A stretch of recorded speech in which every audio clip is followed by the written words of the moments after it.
Adopsi internet dan mobile di Indonesia mendorong pertumbuhan berbagai startup digital yang kini sudah bersaing secara internasional. IDS Digital College adalah perguruan tinggi yang berfokus pada pendidikan teknologi dan membentuk lulusannya agar siap masuk ke industri kreatif dan startup teknologi.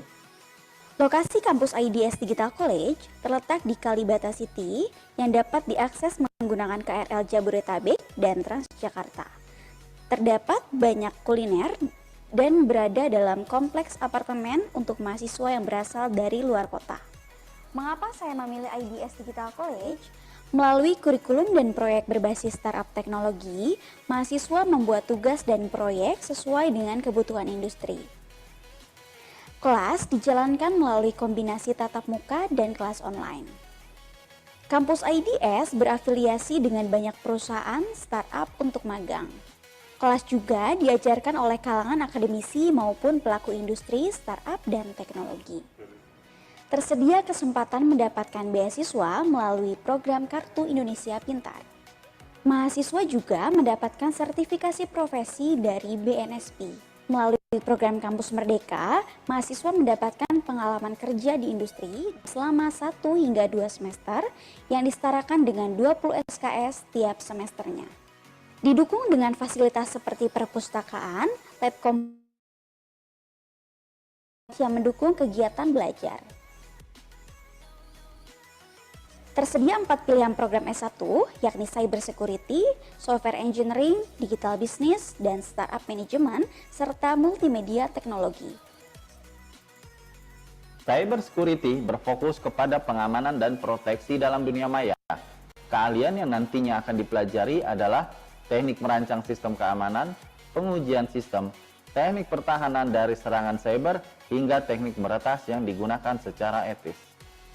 Software Engineering akan menerapkan prinsip-prinsip dalam rekayasa perangkat lunak yang digunakan untuk merancang, mengembangkan, memelihara, menguji, maupun mengevaluasi perangkat lunak. Hal ini dibutuhkan oleh industri startup teknologi saat ini maupun seluruh industri yang sedang mengalami transformasi digital. Digital Business dan Startup Management menggunakan teknologi untuk menciptakan model bisnis baru dan transformasi digital pada perusahaan. Hal ini bisa dimanfaatkan perusahaan untuk menambahkan nilai tambah yang membedakan perusahaan mereka dengan perusahaan lainnya. Multimedia teknologi merupakan pengolahan citra dan komputasi multimedia yang memanfaatkan komputer ataupun ponsel dengan tujuan untuk meningkatkan branding pada perusahaan.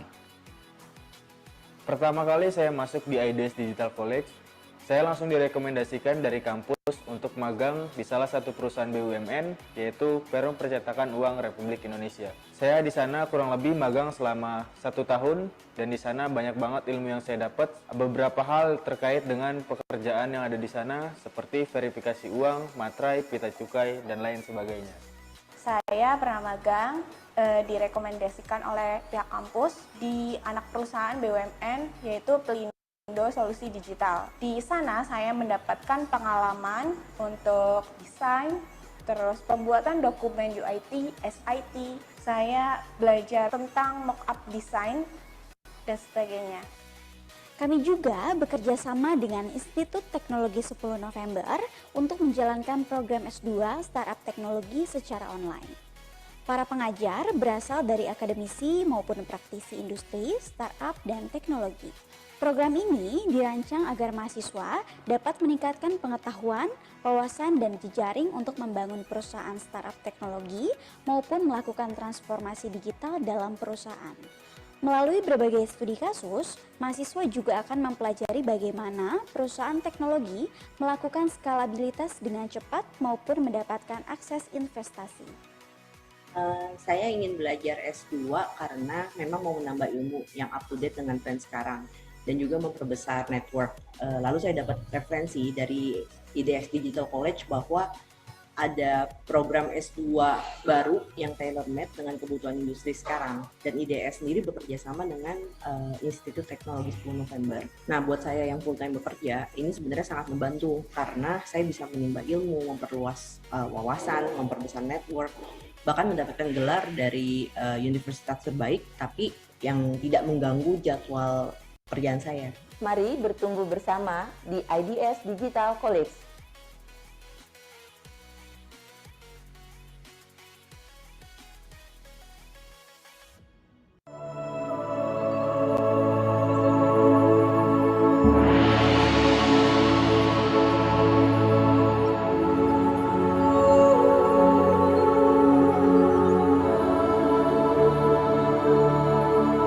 Do you ever wonder what makes a life-changing history? Right, a solid mission of the visionaries. It was Dr. Anka and his colleagues' mission to accelerate technology development. Through the establishment of Institute Technology 10 November, their goodwill has encouraged ITS students to take important roles in both local and global communities. Ministers, CEOs, professors, entrepreneurs, and yes, another history maker. These successful alumni were trained in a healthy learning environment that was equipped with various supporting facilities.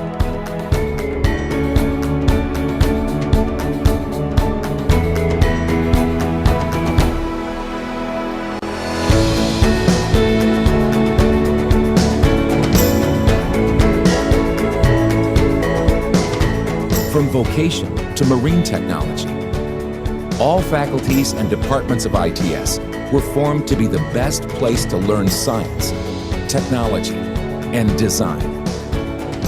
7 faculties and 1 interdisciplinary school. Scientex, Faculty of Science and Data Analytics. MarTech, Faculty of Marine Technology. INSYS, Faculty of Industrial Technology and Systems Engineering. Electex, Faculty of Intelligent Electrical and Informatics Technology. CivPlan, Faculty of Civil, Planning, and Geoengineering.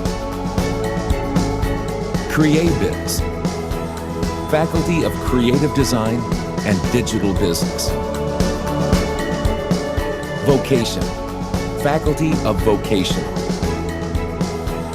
And Interdisciplinary School of Management and Technology.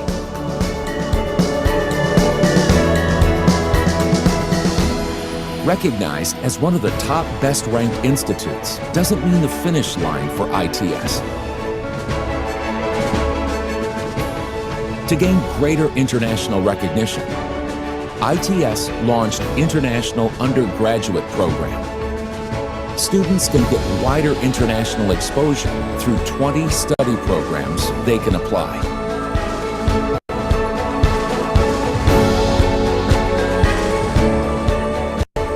The chances are also open for professors from all over the world to teach and conduct research at ITS.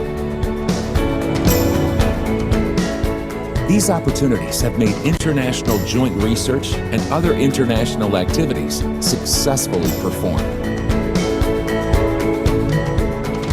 Like IUP, students and lecturers from other programs have also contributed to the ITS achievements.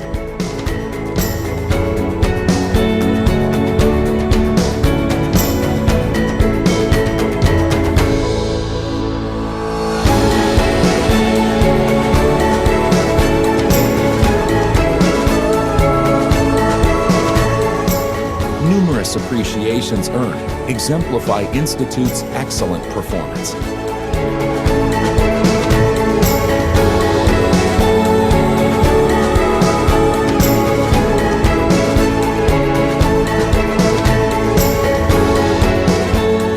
But technology and academic excellence is not the only goal of the Institute. Students are guided to apply their knowledge for the welfare of society.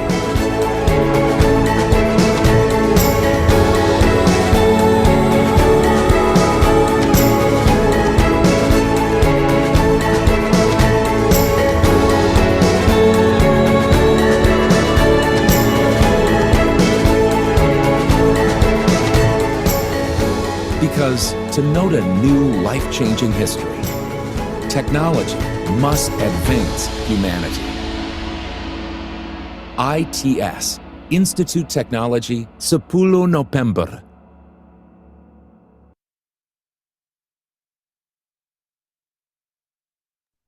Selamat siang semuanya, apa kabar hari ini? Selamat datang di webinar Unlocking Success in Logistics. Siang, baik-baik. Wah, ini hari ini walaupun hari Sabtu pada semangat ya.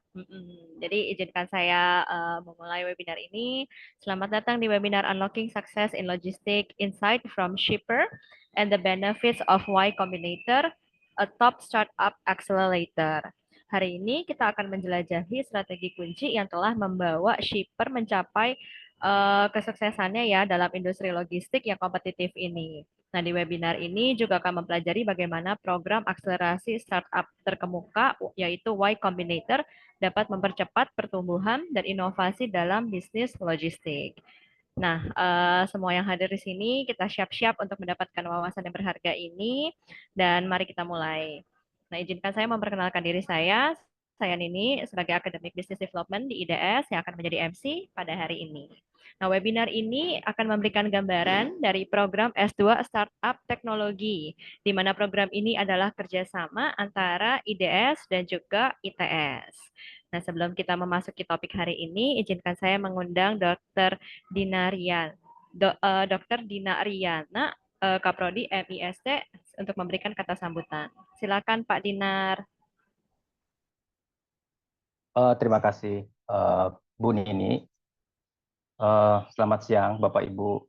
Yang saya hormati, Pak Kaprodi Informatika di IDS Digital College, ada Pak Rifki ya.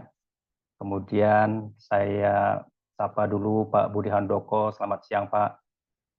Pak Budi ini adalah co-founder dan COO of Shipper yang akan menjadi narasumber pada webinar kita siang ini.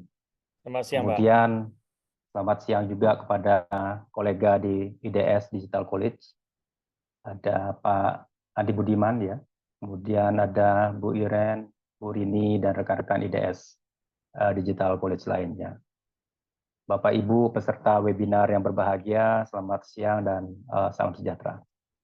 Kami ucapkan selamat datang dan selamat bergabung pada webinar pada siang ini. Jadi webinar ini merupakan webinar yang ketiga dari beberapa rangkaian webinar yang kita selenggarakan di semester ini.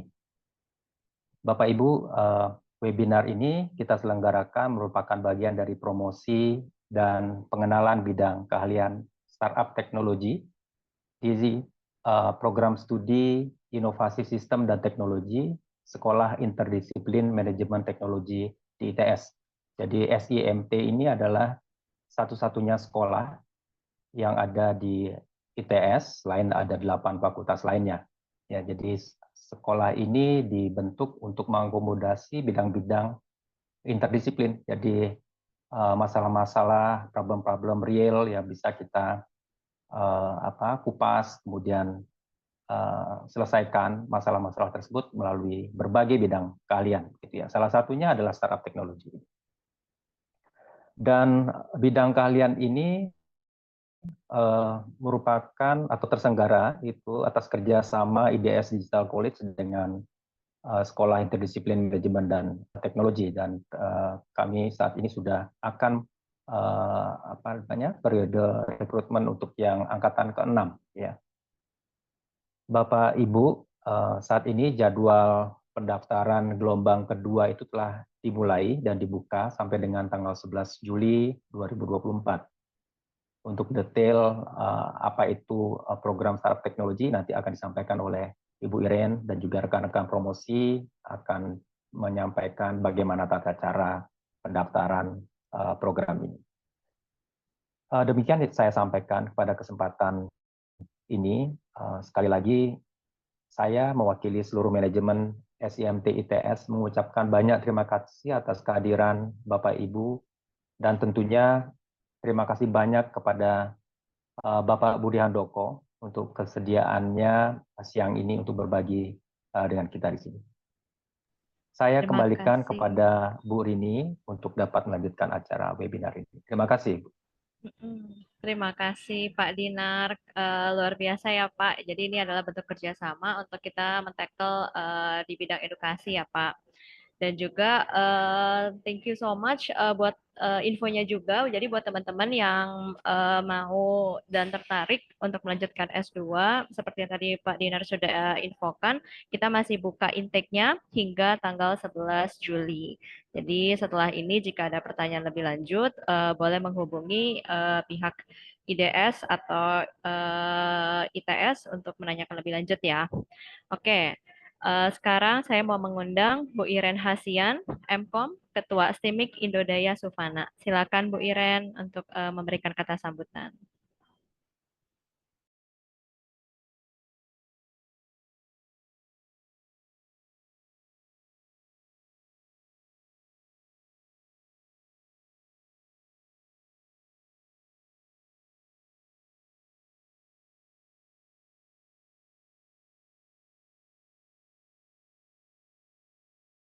Bu Iren, maaf belum di unmute, sorry.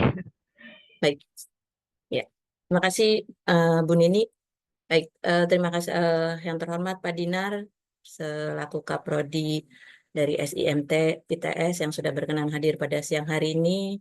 Kemudian kepada Bapak Budi Handoko sebagai pembicara kita siang hari ini. Terima kasih Pak sudah hadir dan sudah mau berbagi sharing di acara webinar kita. Kemudian kepada Pak Andi yang siang hari ini juga ikut hadir. Kemudian saya juga melihat dari ITS ada Mbak Gita dan juga kepada teman-teman yang lainnya yang terima kasih sudah hadir di siang hari ini. Baik, saya akan sedikit presentasi apa itu S2 Startup Teknologi. Jadi Startup Teknologi ini adalah hasil kerjasama ITS dengan IDS, di mana ITS itu tentu Bapak Ibu yang hadir pada siang hari ini sudah kenal dengan ITS yang domisilinya ada di Surabaya. Kemudian kalau di yang IDS kita domisilinya ada di Jakarta.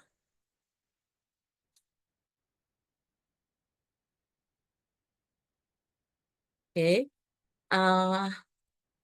Program S2 Startup ini ditujukan untuk siapa sih? Jadi program S2 Startup ini kita tujukan untuk perusahaan, untuk karyawan, untuk wirausaha, dan pendidik. Kemudian apa aja keunggulan program dari S2 Startup Teknologi ini? Keunggulannya ada di pengajar, terus tugas yang mandiri, kemudian studi kasus secara berbasis industri, kemudian juga proyek yang bersama dengan industri, dan gelar dari ITS, sertifikat dari IDS, kemudian seperti siang hari ini kita melakukan acara webinar bersama-sama. Dan juga ada format program yang dilakukan secara eksekutif.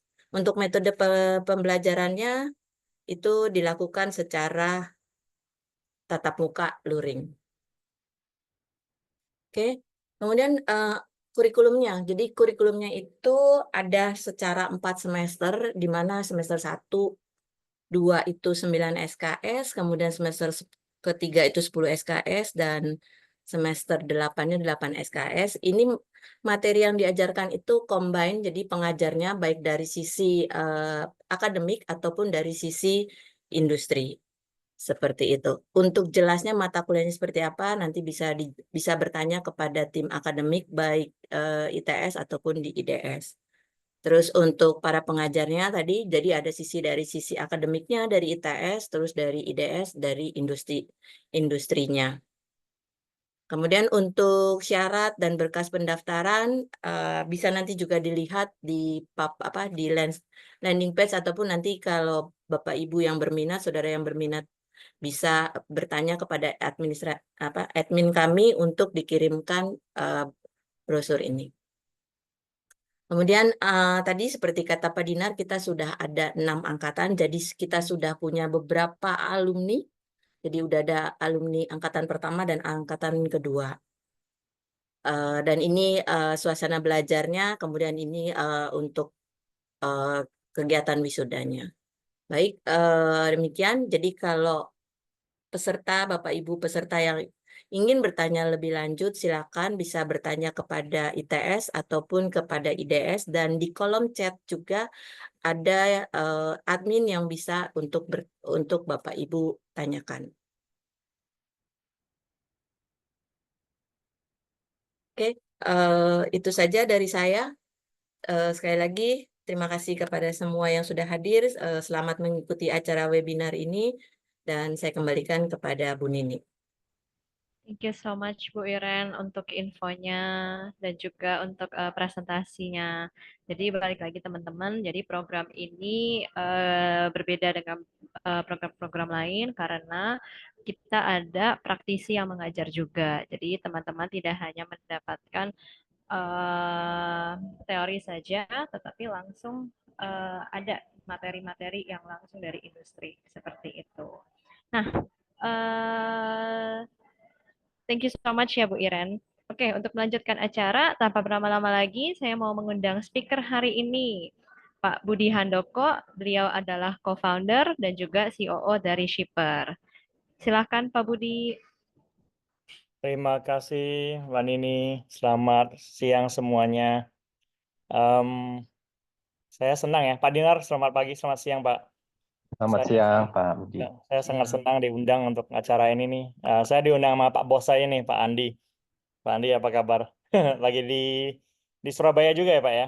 Saya lagi di Malang, lagi sambil depan view lapangan golf. Wah, keren sekali. Jadi saya udah kenal Pak Andi udah lama ya, karena Pak Andi dulu sempat ada rencana mau invest ke Shipper juga, cuman memang Pengen tapi duitnya nggak cukup waktu itu. iya. Jadi saya senang sekali bisa sharing sama teman di sini. Pak Andi juga sering cerita tentang sekolahnya, jadi saya merasa memang tergerak lah ya untuk sharing pengalaman saya selama membangun Shipper ini dan juga pengalaman saya dengan Y Combinator. Ya, ya karena kurikulum ini kan kurikulum bisnis ya, jadi harusnya memang sangat applicable gitu. Saya akan share screen dan sesi ini saya set menjadi tiga sesi ya. Sesi pertama itu lebih kepada introduction kepada Shipper itu apa. Terus sesi kedua itu lebih kepada fundraising secara general. Itu apa? Mungkin Pak Andi udah pernah ajarin juga, tapi saya bakalan sharing dari perspektif saya dan pengalaman saya. Dan yang ketiga adalah pengalaman di Y Combinator ya. Jadi 3 segmen itu nanti semoga kita bisa selesai waktunya. Saya akan coba pastikan waktunya itu cukup untuk ini semua. Saya udah bikin presentasi, screen saya bisa kelihatan ya. Oke, saya asumsi bisa. Bisa. Oke, Sudah, kalau Pak. ada pertanyaan apa-apa boleh silakan ditaruh di chat box ya. Biar nanti setelah presentasi selesai saya bisa coba untuk menjawab juga gitu. Pertama-tama saya mau memperkenalkan diri dulu lebih dalam. Background saya mungkin tidak kelihatan, tapi saya dulu sempat di Australia itu saya sempat jadi tukang roti, bikin roti. Saya juga sempat jadi programmer juga ya. Jadi kalau kita bisnis itu sebenarnya bukan berarti kita harus sekolah bisnis, tapi dari background apa aja bisa gitu kan.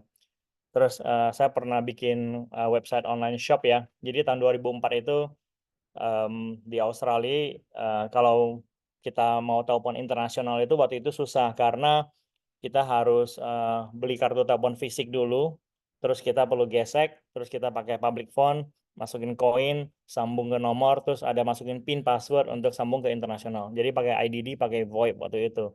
Mungkin kalian terlalu muda untuk ini, tapi zaman-zaman saya itu susah sekali karena belinya di Australia itu masih waktu itu pacar saya ya, istri saya sekarang, dulu pacar saya di Indonesia, saya di Australia gitu. Jadi agak susah untuk itu. Jadi saya pikirnya bagaimana kalau saya bikin satu solusi agar orang-orang bisa beli kartu telepon itu lewat online gitu. Jadi akhirnya saya belajar programming, saya belajar PHP, belajar MySQL, terus bikinin programnya, beli domain name chipcard.com.au, dan waktu operation itu saya beli kartu telepon satu tumpuk $300, $1.000 sorry, satu kartu itu $10 ya, jadi 1.000 sekitar 100 kartu. Terus saya gesek kartunya, saya ketik masuk ke Excel spreadsheet, terus saya upload ke internet, terus kalau begitu jual langsung kita kirim pakai email. Jadi itu awal mual chipka.com.id itu, dan bisnis ini berjalan lama sampai tahun 2016 itu udah jual macam-macam kartu, bukan cuma kartu telepon lagi, udah kartu untuk handphone, kartu untuk game. Akhirnya saya jual di tahun 2016. Terus di antara itu saya sempat bangun kartu telepon, ini game card ya, jadi jual kartu game tapi kartu game digabungin jadi satu namanya Okash. Saya pakai Okash. Kalau di Indonesia mungkin kalian tahu yang namanya Unipin ya. Unipin itu kira-kira hampir sama kayak begitu. Jadi saya bangun itu dan tahun 2012 itu diakuisisi sama perusahaan Malaysia namanya MOL. Jadi saya jalankan perusahaan itu selama 3 tahun. Sebelum saya balik ke Indonesia, saya sempat kerja di kerja.com. Ini udah 8 tahun yang lalu ya. Jadi kalian mungkin juga nggak tahu, mungkin masih kecil SD SMP, tapi website ini dipakai untuk cek gaji waktu itu, bisa perbandingan gaji. Kalau Glassdoor sekarang di US masih ada ya, dan juga ada job portal juga. Terus saya baru bangun Shipper tahun 2016. Saya jadi CEO waktu itu. Sampai saya menjadi CEO tahun 2018 itu karena ada partner saya yang masuk gitu. Jadi ini background saya. Kalau saya untuk secara shipper sendiri, ini cuman rangkuman aja, nanti detailsnya kayak founding story-nya saya bakalan sharing, tapi kita mulainya tahun 2017.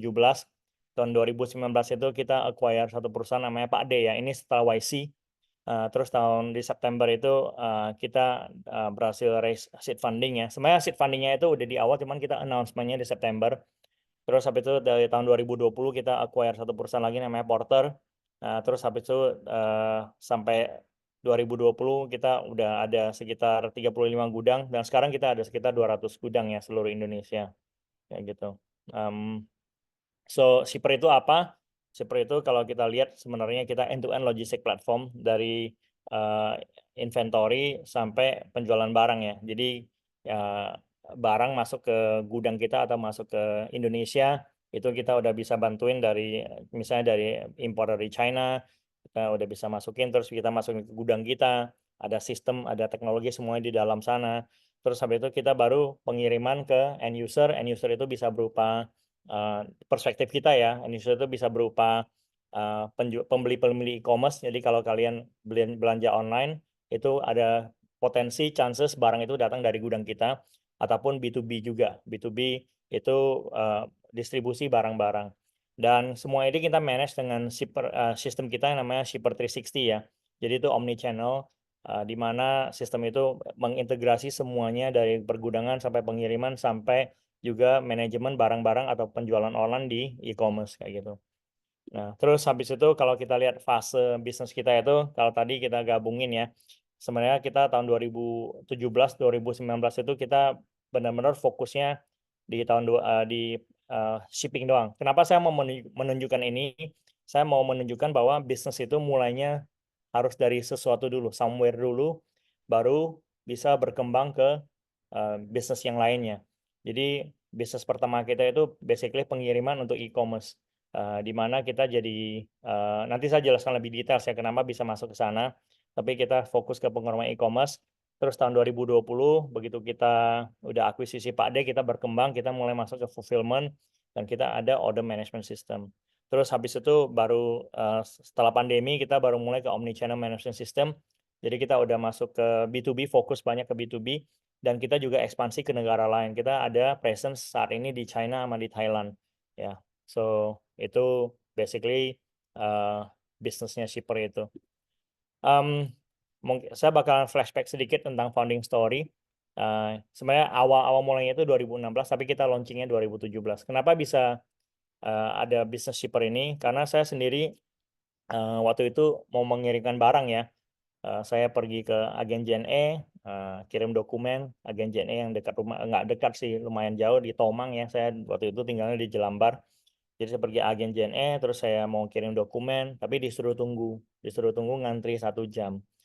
Nah saat ini kalau again ini udah 7 tahun yang lalu ya, e-commerce itu mungkin kalian masih terlalu muda, atau kalian emang ada belajar tentang sejarah e-commerce, ini saatnya boomingnya e-commerce di Indonesia. Waktu itu banyak pendanaan datang dari Indonesia, dari luar negeri, misalnya ke Tokopedia, ke Shopee baru mulai, terus ada Lazada, ada Bukalapak.com, itu pendanaan gila-gilaan masuk, ada Mataharimall.com juga. Jadi di sana mulai boomnya e-commerce. Pak Andi juga mungkin sih udah tahu lah ya, karena emang right in the game gitu, dari sisi investasinya. Nah di sana itu saya melihat bahwa kalau masalah logistik ini tidak dibenarin, apalagi tadi ngantrinya 1 jam, bayangkan kalau bisa perkembangannya itu lebih lebih besar lagi gitu kan. Apa yang akan terjadi dengan orang-orang yang mau mengirimkan barang? Bayangkan posisi saat itu kalau saya pergi agen JNE, oh barangnya itu bertumpuk-tumpuk tunggu di depan pintu untuk diaturi, untuk diinput. Dan orang-orang yang tunggu di sana itu adalah karyawan yang masih nunggu dan mereka tidak bisa mengirimkan barang sampai mungkin besok pagi ataupun selesai diproses gitu kan. Jadi itu bayangkan itu baru mau mulai berkembang ya, apalagi kalau mulai udah berkembangnya jauh gitu. Nah, oleh karena itu saya berpikir bahwa ini harusnya ada suatu solusi. Solusinya adalah bagaimana, dan ini kalau kita lihat bottleneck-nya kan menunggunya ya, menunggu di tokonya, karena di mana barangnya itu mengganggu orang, ngantrian, ngabisin waktu, dan karyawan nggak cukup, semua masalah ada. Ya kan? Jadi saya pikirnya kalau itu bisa dieliminasi, bagaimana alangkah bagusnya gitu. Jadi makanya berpikirlah saya bikin Shipper ini sebagai salah satu logistik teknologi lah. Nah, kenapa logistik lagi ya? Saya mau balik lagi karena baliknya kalau e-commerce itu berkembang, biasanya kalau kita belajar di modern e-commerce gitu ada namanya iron triangle ya. Iron triangle itu ada e-commerce, ada tradingnya ya, ada trading, ada payment sama logistik gitu. Jadi kalau kita trading kan udah mulai berkembang nih, payment juga mulai berkembang pada saat itu. Udah ada Midtrans, sudah ada Doku, ya kan, udah ada Kartuku waktu itu. Jadi emang mulai rame. Tapi yang tidak ada adalah teknologi logistik pada saat itu. Saya berpikir bahwa ini adalah opportunity yang pas nih, di mana emang ada kebutuhan dan tidak ada yang menjalankan itu gitu. That's why kita membangun Shipper ini, basicnya adalah suatu teknologi atau aplikasi di mana customer kalau mau mengirimkan barang bisa mengirimkan lewat aplikasi itu info ke kita, terus kita bakalan bikin ordernya ke pihak kurir dan kita bakalan jemput paketnya dari rumah customer, terus kita serahkan ke kurir tanpa perlu antri lagi kayak gitu. Jadi basically semua masalah yang tadi terjadi di lapangan di kantor cabang itu udah dihilangkan karena semuanya udah jalan lewat teknologi. Dan kedua, kenapa ini bisa jalan juga adalah kalau kita bilang bisnis logistik kan pikirnya wah modalnya perlu besar ya, perlu modal besar. Tapi yang terjadi di Shipper ini karena kita basically adalah asset light business, cuman pakai teknologi, kita tidak membutuhkan modal capital yang tinggi gitu loh. Jadi ini adalah suatu opportunity bagi saya melihat bahwa saya bisa bangun suatu bisnis logistik tanpa modal yang besar juga gitu. Nah, bukan berarti kalian harus membangun suatu tanpa modal yang besar juga, tapi ada opportunity pada saat itu gitu loh. Jadi makanya itu bisa terjadi ya. Terus di tahun 2017 setelah kita launching, saya berhasil fundraise dari Insignia sekitar 5 miliar pada saat itu di tahun 2017 ya. Terus saya ketemu partner saya Civil di tahun 2018. Terus kita masuk YC tahun 2018. Sebenarnya 2018 itu dipanggil untuk interview, tapi actual cost-nya tahun 2019. Sorry, ini salah tanggal. Terus kita juga setelah YC itu kita the rest is history lah. Kita mau funding, seed funding, Series A, Series B, Series B1 kayak gitu ya. Nah, yang perlu saya mau sharing di sini adalah poin ketiga itu, waktu saya raise angel round 2017. Ini adalah suatu pengalaman yang unik dan menurut saya patut di-sharing karena sebelum saya mulai Shipper ini, saya kerja di perusahaan namanya kerja.com ya. Nah, saya masuk itu, saya diminta tugas, dikasih tugas untuk bantu mereka fundraising. Padahal saya boleh dibilang agak buta ya untuk fundraising dari VC ya. Jadi saya disuruh bantuin untuk fundraising, jadi saya ketemu banyak investor pada saat itu. Saya ketemu investor misalnya waktu itu si Yinglan itu masih di Sequoia, dia masih belum bikin fund sendiri. Jadi saya ketemu dia, ketemu beberapa investor lain, jadi ngobrol-ngobrol, ya udah, that's it gitu kan. Itu terjadi tahun 2015 ketemunya. Nah, pas waktu tahun 2017 itu, Shipper udah launching, saya ikut kompetisi. Saya ikut kompetisi, di mana kompetisinya itu Yinglan menjadi jurinya, dan dia udah ada firm baru namanya Insignia, ya kan. Nah, di sana itu saya ikut kompetisinya, pitching segala macam, saya berhasil menjadi juara kedua. Nah, waktu setelah itu saya approach dia, saya bilang, Yinglan, you don't know me, but I know you. Nah, kita pernah ketemu, saya bilang. Terus sampai itu saya jelasin kita ketemu di mana. Terus sampai itu memang dia tertarik sama bisnis ini karena emang sesuatu yang dia lihat terjadi di luar negeri gitu. Oleh karena itu saya diundang untuk ke Singapura ke kantornya untuk diskusi tentang funding dan dia langsung menyatakan kamu mau berapa duit gitu kan, valuasi mau berapa. Dan my lack of knowledge dari sisi visi funding itu membuat saya mengeluarkan angka-angka yang mungkin fantastik bagus untuk mereka gitu kan. Jadi saya berhasil saya bikin mereka akhirnya cetak term sheet pada saat itu. Term sheet itu adalah offer ya, offer untuk investasi di depan mata saya. Terus bilang kamu mesti tanda tangan ini saat ini kalau kamu keluar dari ruangan ini itu udah expire, udah kadaluarsa gitu. Jadi akhirnya itu pengalaman yang luar biasa menurut saya karena memang kalau kita melihat bahwa dia melihat bahwa bisnis ini bagus dan dia mau invest benar-benar mau invest dan tidak mau saya ketemu sama investor yang lain lagi kayak gitu.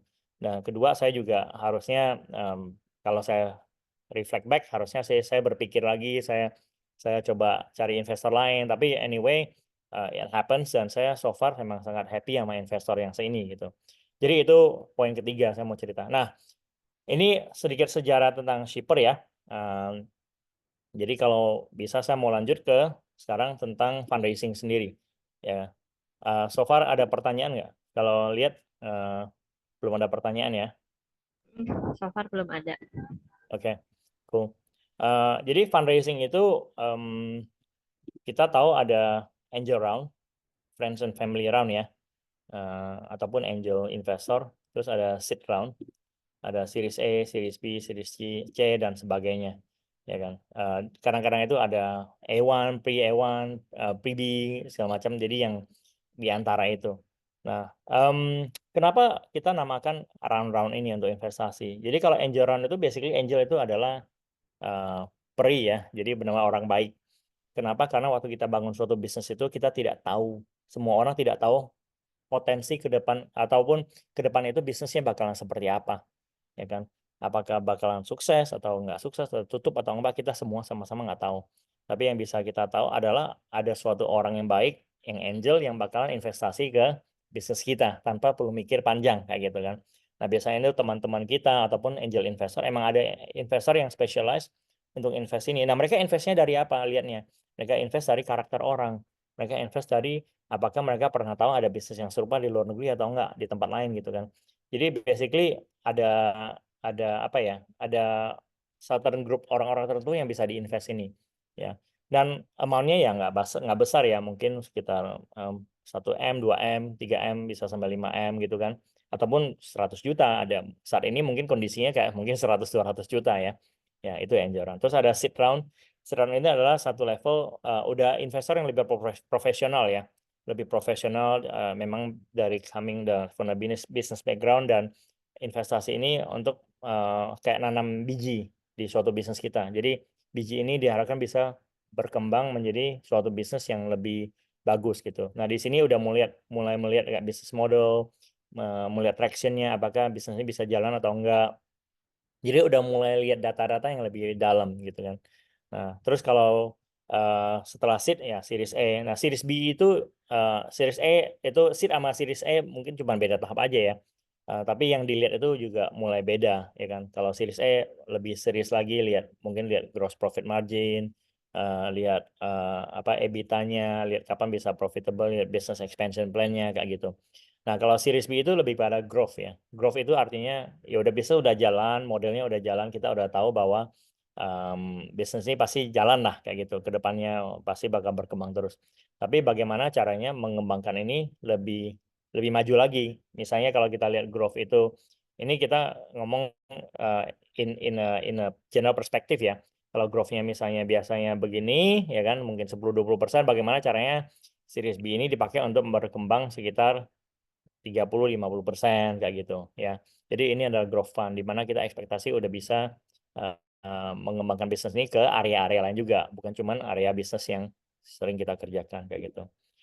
Nah, terus kalau mau fundraising apa aja? Kita perlu company structure yang proper, kita perlu financial model, valuation model, kita perlu bisa storytelling, ada pitch deck, terus harus ada kepercayaan diri yang tinggi ya, dan semuanya kita masukin ke data room. Kalau proper company structure ini apa? Basically kita mesti ada PT yang bagus, ya kan? Mesti ada PT baru bisa kita fundraising. Karena kalau nggak ada PT, orang-orang mau invest di mana, badan hukumnya apa gitu kan? Ya, terus habis itu biasanya kalau di Indonesia kita pakai entity dari Indonesia, tapi ada beberapa startup bakalan pakai entity dari Singapura ya. Ada alasan tertentu ya kenapa pakai entity Singapura gitu. Terus biasanya kalau kita emang lagi fundraising, bisa aja sambil fundraising sambil bikin PT-nya juga oke, nggak ada masalah juga gitu. Karena sekarang makin mudah untuk bikin entity. Nah, kalau financial model ini aspek paling penting ya. Biarpun kalau kita baru mulai investasi bisnis juga, ini perlu dikerjakan financial modelnya, karena ini adalah boleh dibilang suatu metode untuk para investor, no matter what stage you are ya. Tapi ini membuat mereka melihat seberapa tahu kita tentang bisnis kita atau bagaimana caranya kita bisa make money ya, bisa generate revenue dari bisnis kita. Jangan ada ide gila, oh kayak ini bagus ya jalan nih, kita coba bikin bisnis A, kita coba bikin bisnis ini, kita kerjasama dengan ini, tapi how do we make money kita nggak tahu gitu loh. Gimana cara kita make money-nya? Kita kerjasama ini tapi dia nggak butuh. Kita kerjasama ini mereka butuh dana dulu untuk kita injek. Loh, jadi dapat duitnya dari mana? Kita nggak tahu, ya kan? So this is actually a good exercise untuk kita tahu bahwa bisnis kita itu bisa generate revenue dari mana gitu. Jadi kelihatan. Ya, kalau kita lihat sekarang Facebook, Google, kan kalian itu semua gratis kan? Udah gratis.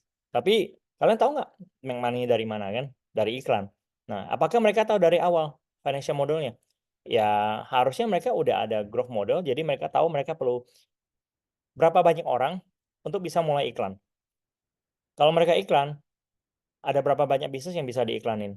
Satu kali iklan berapa? Terus ada berapa orang yang mau iklan di kategori yang sama? Kayak gitu semua financial model itu udah dibikin sedemikian rupa. Jadi kita bisa mendapatkan gambaran yang sangat jelas tentang bisnis kita itu dari sisi financial itu dapatnya berapa kayak gitu. Ya. Terus habis itu ini tadi saya udah jelaskan, jadi ini penting sekali. Terus habis itu kadang-kadang emang banyak assumptions. Kita asumsinya mungkin penduduknya contohnya Indonesia 270 juta ya kan. Terus habis itu kita asumsi 1% orang yang bakalan pakai aplikasi kita. Itu asumsi. Tapi bisa itu top down. Tapi bisa juga ada asumsi bottom up gitu. Kita lihat misalnya di RT kita ada berapa orang. Kira-kira satu RT itu berapa persentase yang bakalan pakai aplikasi kita. Nah, terus habis itu baru kita lihat ada berapa RT di suatu RW kayak itu, jadi itu bottom up assumption. Jadi ada dua jenis dan itu harus dipakai untuk bikin financial model yang viable kayak gitu. Dan biasanya yang paling bagus adalah bottom up. Kalau top down itu mudah sekali ya kan. Kita mikirnya, oh kita ada 270 orang, saya mau ngambil 10% market share. Jadi ada 27 juta orang yang bakalan pakai aplikasi kita. Itu dari mana? Jadi itu namanya kayak petik angka dari angin ya. Dan biasanya itu investor nggak bakal suka kalau ada assumption dari top down kayak gitu. Biasanya harus bottom up. Nah, jadi kalau kalian bukan orang finance, tetap butuh ada orang yang ngerti tentang ini untuk membantu. Makanya di sini kalau misalnya lagi fundraising, bikin bisnis butuh sekali orang-orang yang pernah mengerjakan itu, ada mentor yang bisa membantu untuk membuat model-model kayak gini untuk kalian kayak gitu. Terus ada valuation model, biasanya itu mereka ada ada tahu kira-kira mau beli bisnis kalian itu kan kayak dia beli bisnis ya, beli bisnis kalian itu dengan berapa persen, berapa valuasi nilainya kayak gitu. Ini 3F itu adalah friends, family, and full ya. Jadi sebenarnya kalau dari awal itu tidak ada valuasi model, cuman butuh kira-kira aku butuh berapa duit ya kan. Terus habis itu kira-kira saya mau relakan berapa persen nih kayak gitu untuk orang-orangnya ataupun investornya minta berapa persen. Tidak ada model valuasi. Tapi kalau ke depannya kalau udah jalan ini biasanya ada metode untuk kita value bisnisnya bagaimana. Bisa dengan cara GMV biarpun udah jarang ya sekarang ya, karena GMV base itu dulu emang kebanyakan untuk marketplace doang. Ada gross revenue, ada net revenue base, ada gross profit base, ada EBITDA base. Jadi ada traction juga. Jadi ada kalau sekarang mungkin udah jarang ya, tapi waktu zaman sebelum tahun 2022 itu ada banyak bisnis yang bisa di value berdasarkan traction biarpun belum generate revenue, tapi traction udah ada. Contohnya tadi saya mau bilang Facebook sama Google kan. Mereka kan acquire user dulu. Apakah dari awal mereka make money? Enggak. Tapi mereka ada traction. Mereka tahu mereka perlu reach certain critical mass agar bisa mulai monetize kayak gitu. Jadi traction base itu juga bisa. Tapi sekarang bisnis model kayak gitu udah agak jarang bisa dipakai. Kenapa? Karena the world has changed. Dunia untuk investasi itu udah berubah. Jadi kebanyakan orang itu udah mau, kebanyakan investor sudah mau invest ke bisnis yang bisa generate profit dari day one kayak begitu. Ya, oke, ini valuation model. Terus storytelling juga masih penting. Fundraising itu suatu art ya, seni, masih pintar storytelling karena cerita ini adalah bagaimana cara menggambarkan bisnis kita kepada para investor. Bisa lewat future-nya, karena kebanyakan bisnis kita itu kan masih awal, kalau masih belum besar, bagaimana cara kita bisa menceritakan apa yang akan terjadi di masa depan, yaitu dengan storytelling dan dengan data-data ataupun fact-fact yang bisa supporting kepada storytelling kita ini, kayak gitu kan. Ya, dan kadang-kadang tahap itu storytellingnya beda. Jadi kalau contohnya shipper itu, kita ada storytelling bahwa kita mau mensimplify e-commerce shipping. Tapi setelah itu next stage-nya udah beda lagi karena kita udah mulai masuk gudang. Jadi story-nya udah beda, ya kan. Nanti saya bakalan showing sedikit pitch deck kita. Jadi story ini dimasukin ke pitch deck yang ada. Terus habis itu pitch deck ini penting ya. Jadi ada strukturnya problem, solution, market, unit economic, kompetisi, timnya siapa aja. Kenapa pitch deck ini penting? Karena investor itu biasanya mereka ketemu banyak orang. Dan kalau kita pitching tanpa pitch deck, mereka bisa bingung. Sebenarnya bisnis kamu itu yang mana sih? Nggak ada acuan untuk mereka untuk melihatnya. Dan saya melakukan kesalahan itu dulu. Karena saya pitching tanpa pitch deck sama sekali untuk investor. Jadi mereka nggak bakalan invest ke kita juga gitu. Nah di sini saya mau tunjukin contoh pitch deck ya. Karena pitch deck kita itu benar-benar berubah dari dulu sampai sekarang gitu.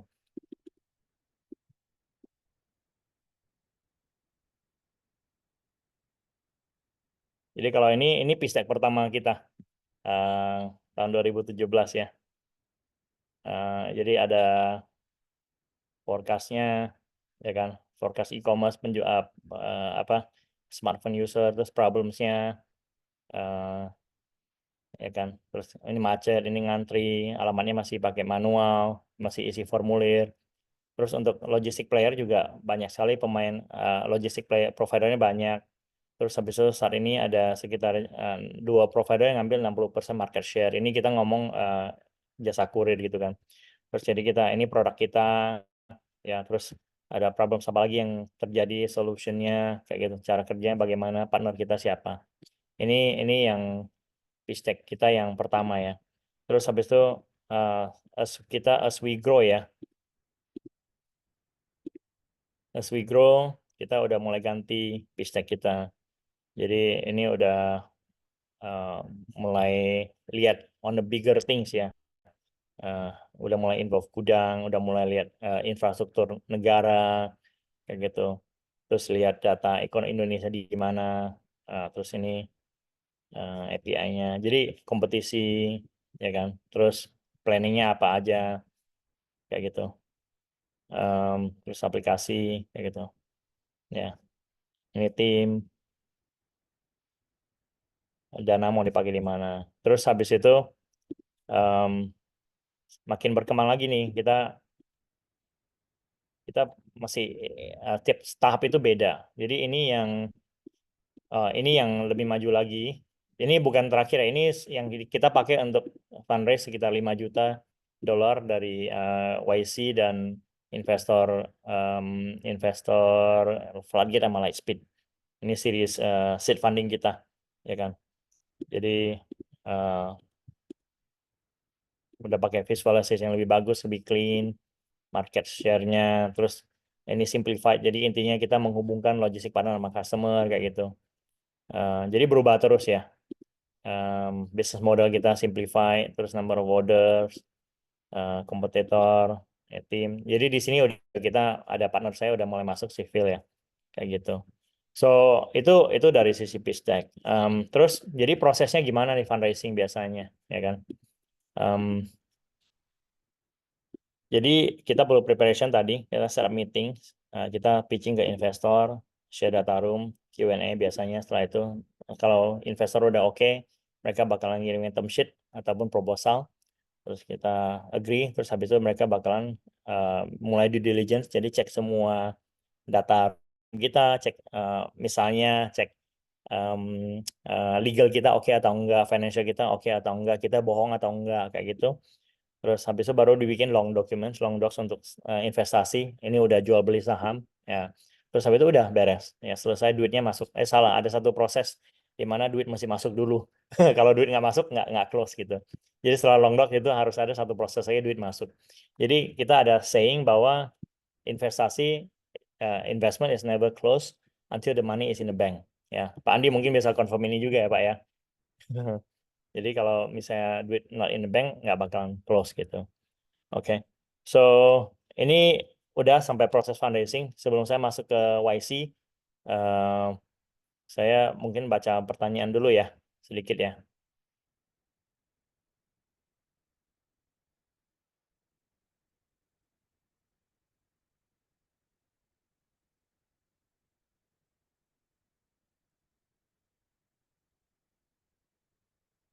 Oke, share data room, simple dulu. Data room itu basically semua dokumen kita itu kita masukin ke suatu data room namanya. Data room bisa di Dropbox, bisa di Google Drive, terus kita kirim ke mereka. Kenapa kita data room? Biar kita kalau ada investor lain kita tinggal kirim-kirim aja linknya, jadi nggak usah kirim terus dokumen-dokumennya kayak gitu. Oke. Next, Y Combinator Story ya, YC, karena itu topik utama juga. YC ini kalau kalian tahu memang akselerator. Akselerator apa? Akselerator itu adalah suatu badan atau organisasi yang membantu bisnis agar bisa eskalasi lebih cepat, lebih majunya lebih cepat berkembangnya. Dan YC ini adalah suatu akselerator yang top dari dunia lah ya. Sekarang udah mulai banyak. Ada misalnya Sequoia juga ada, Sequoia lupa namanya apa. Terus ada Antler ya kan. Jadi udah mulai beberapa yang mulai menjadi copy modelnya si YC. Nah, tapi YC itu selalu top dari dulu dan sebelumnya itu mereka setiap batch itu sebenarnya nggak banyak bisnis yang bisa diinvest sama YC. Sekitar 30 kalau tidak salah. Dan salah satu mungkin bisnis aplikasi-aplikasi atau bisnis yang kalian tahu pernah diinvest sama YC adalah misalnya Airbnb. Ada yang pakai Airbnb kan? Dropbox itu juga dari YC, ya kan? Terus kalau main token Coinbase itu juga dari YC. Nah, jadi saya expose ke YC itu dari tahun 2017. Waktu itu terima email, terus habis itu Block 71, kita launching itu di tanggal 4 Oktober 2017 itu di Block 71 juga gitu. Ini 25 ya. Kita launching 4 Oktober 2017 di Block 71. Jadi di sini mereka ngomong tentang YC mau datang ke Indonesia, ya kan? Terus mau ketemu investor-investor, startup-startup gitu. Jadi itu di sana pertama kali saya expose ke YC ini. Dan saya melihat bahwa kan kita udah mulainya tahun 2016 ya. Nah, waktu saya ikut acara ini 2017, terus 2018 awal saya ikut lagi. Terus saya melihat bahwa business shipper itu saat itu udah dapat investor asing dan udah boleh dibilang kayak mungkin udah operasional ya. Dan tapi kalau YC mereka kan investnya, kalau mereka invest duit secara umum adalah 125.000 US dollar untuk 7%, ya kan? Jadi kalau 10%-nya kan berarti sekitar hampir 2 juta lebih lah. Valuasinya 2 juta lebih kan. Kalau 10% 100 190 ya mungkin 1,5 1,6 juta lah ya kan kalau 100%. Nah, di sisi satunya lagi saya udah ada investor pada saat itu ya kan. Udah ada investor dan valuasinya itu ya udah hampir sama kayak gitu. Jadi berarti kalau saya masuk ke sini saya bakal kena down round dan saya nggak ngerti bahwa down round itu ya down round itu artinya valuasi yang baru itu hampir sama ataupun lebih rendah daripada valuasi sebelumnya. Jadi investor pasti nggak senang ya kan.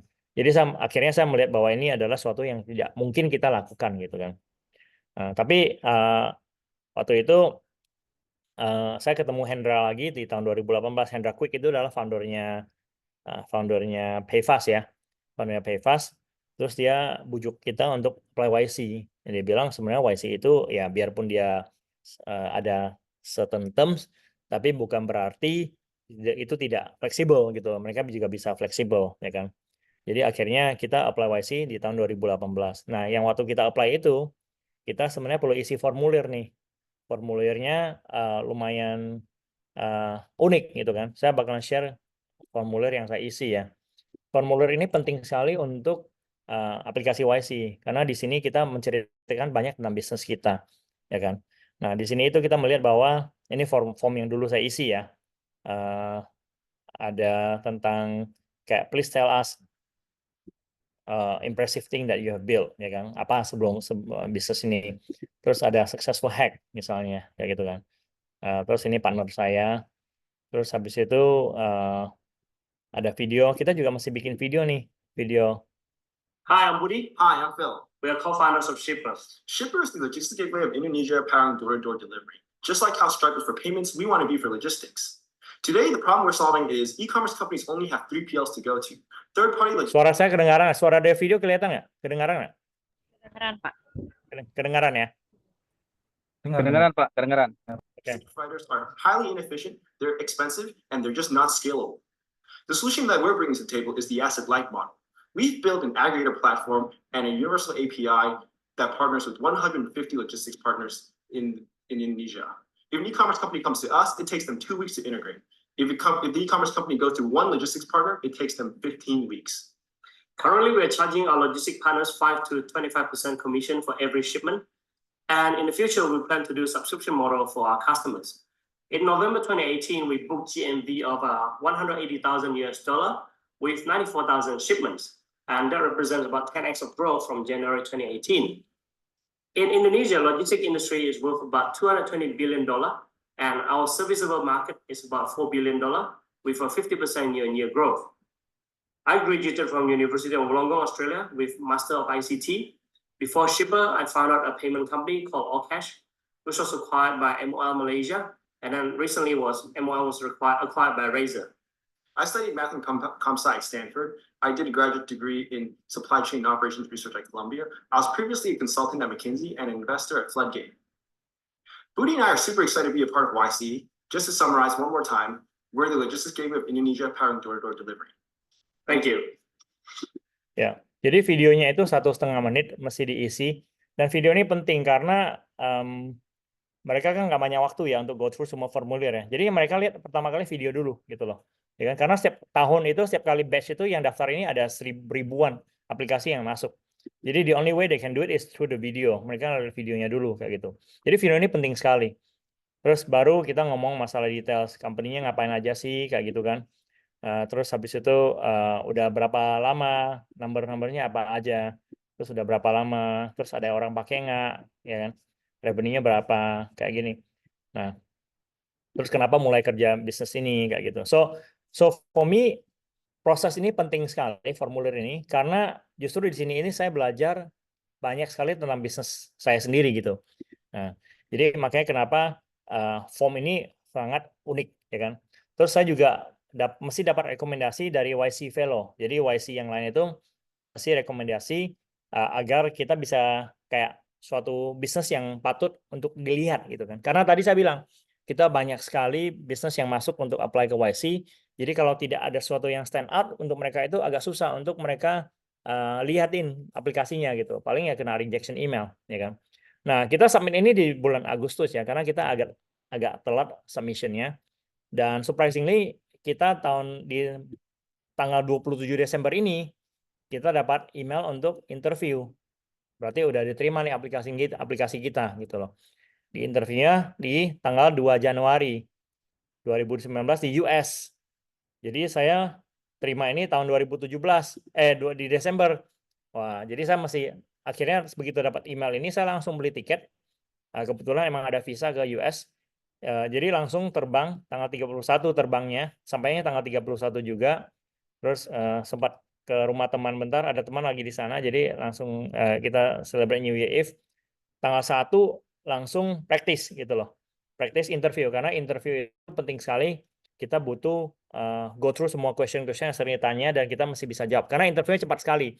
Interviewnya dalam waktu 5 menit itu masih selesai, ya kan? Karena dia interview banyak perusahaan, jadi semuanya kita masih cepat jawabnya kayak gitu. 5 menit atau 15 menit kalau nggak salah. Ya. Terus tanggal 2 Januari itu kita di interview. Terus kalau diterima, setelah interview itu kita bakalan terima phone call malam hari.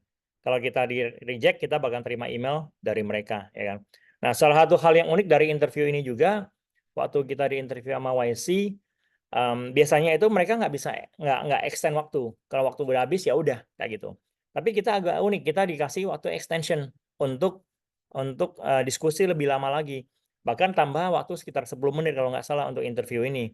Nah, itu masih belum selesai juga. Kita pikirnya mungkin bakal ada second round nih.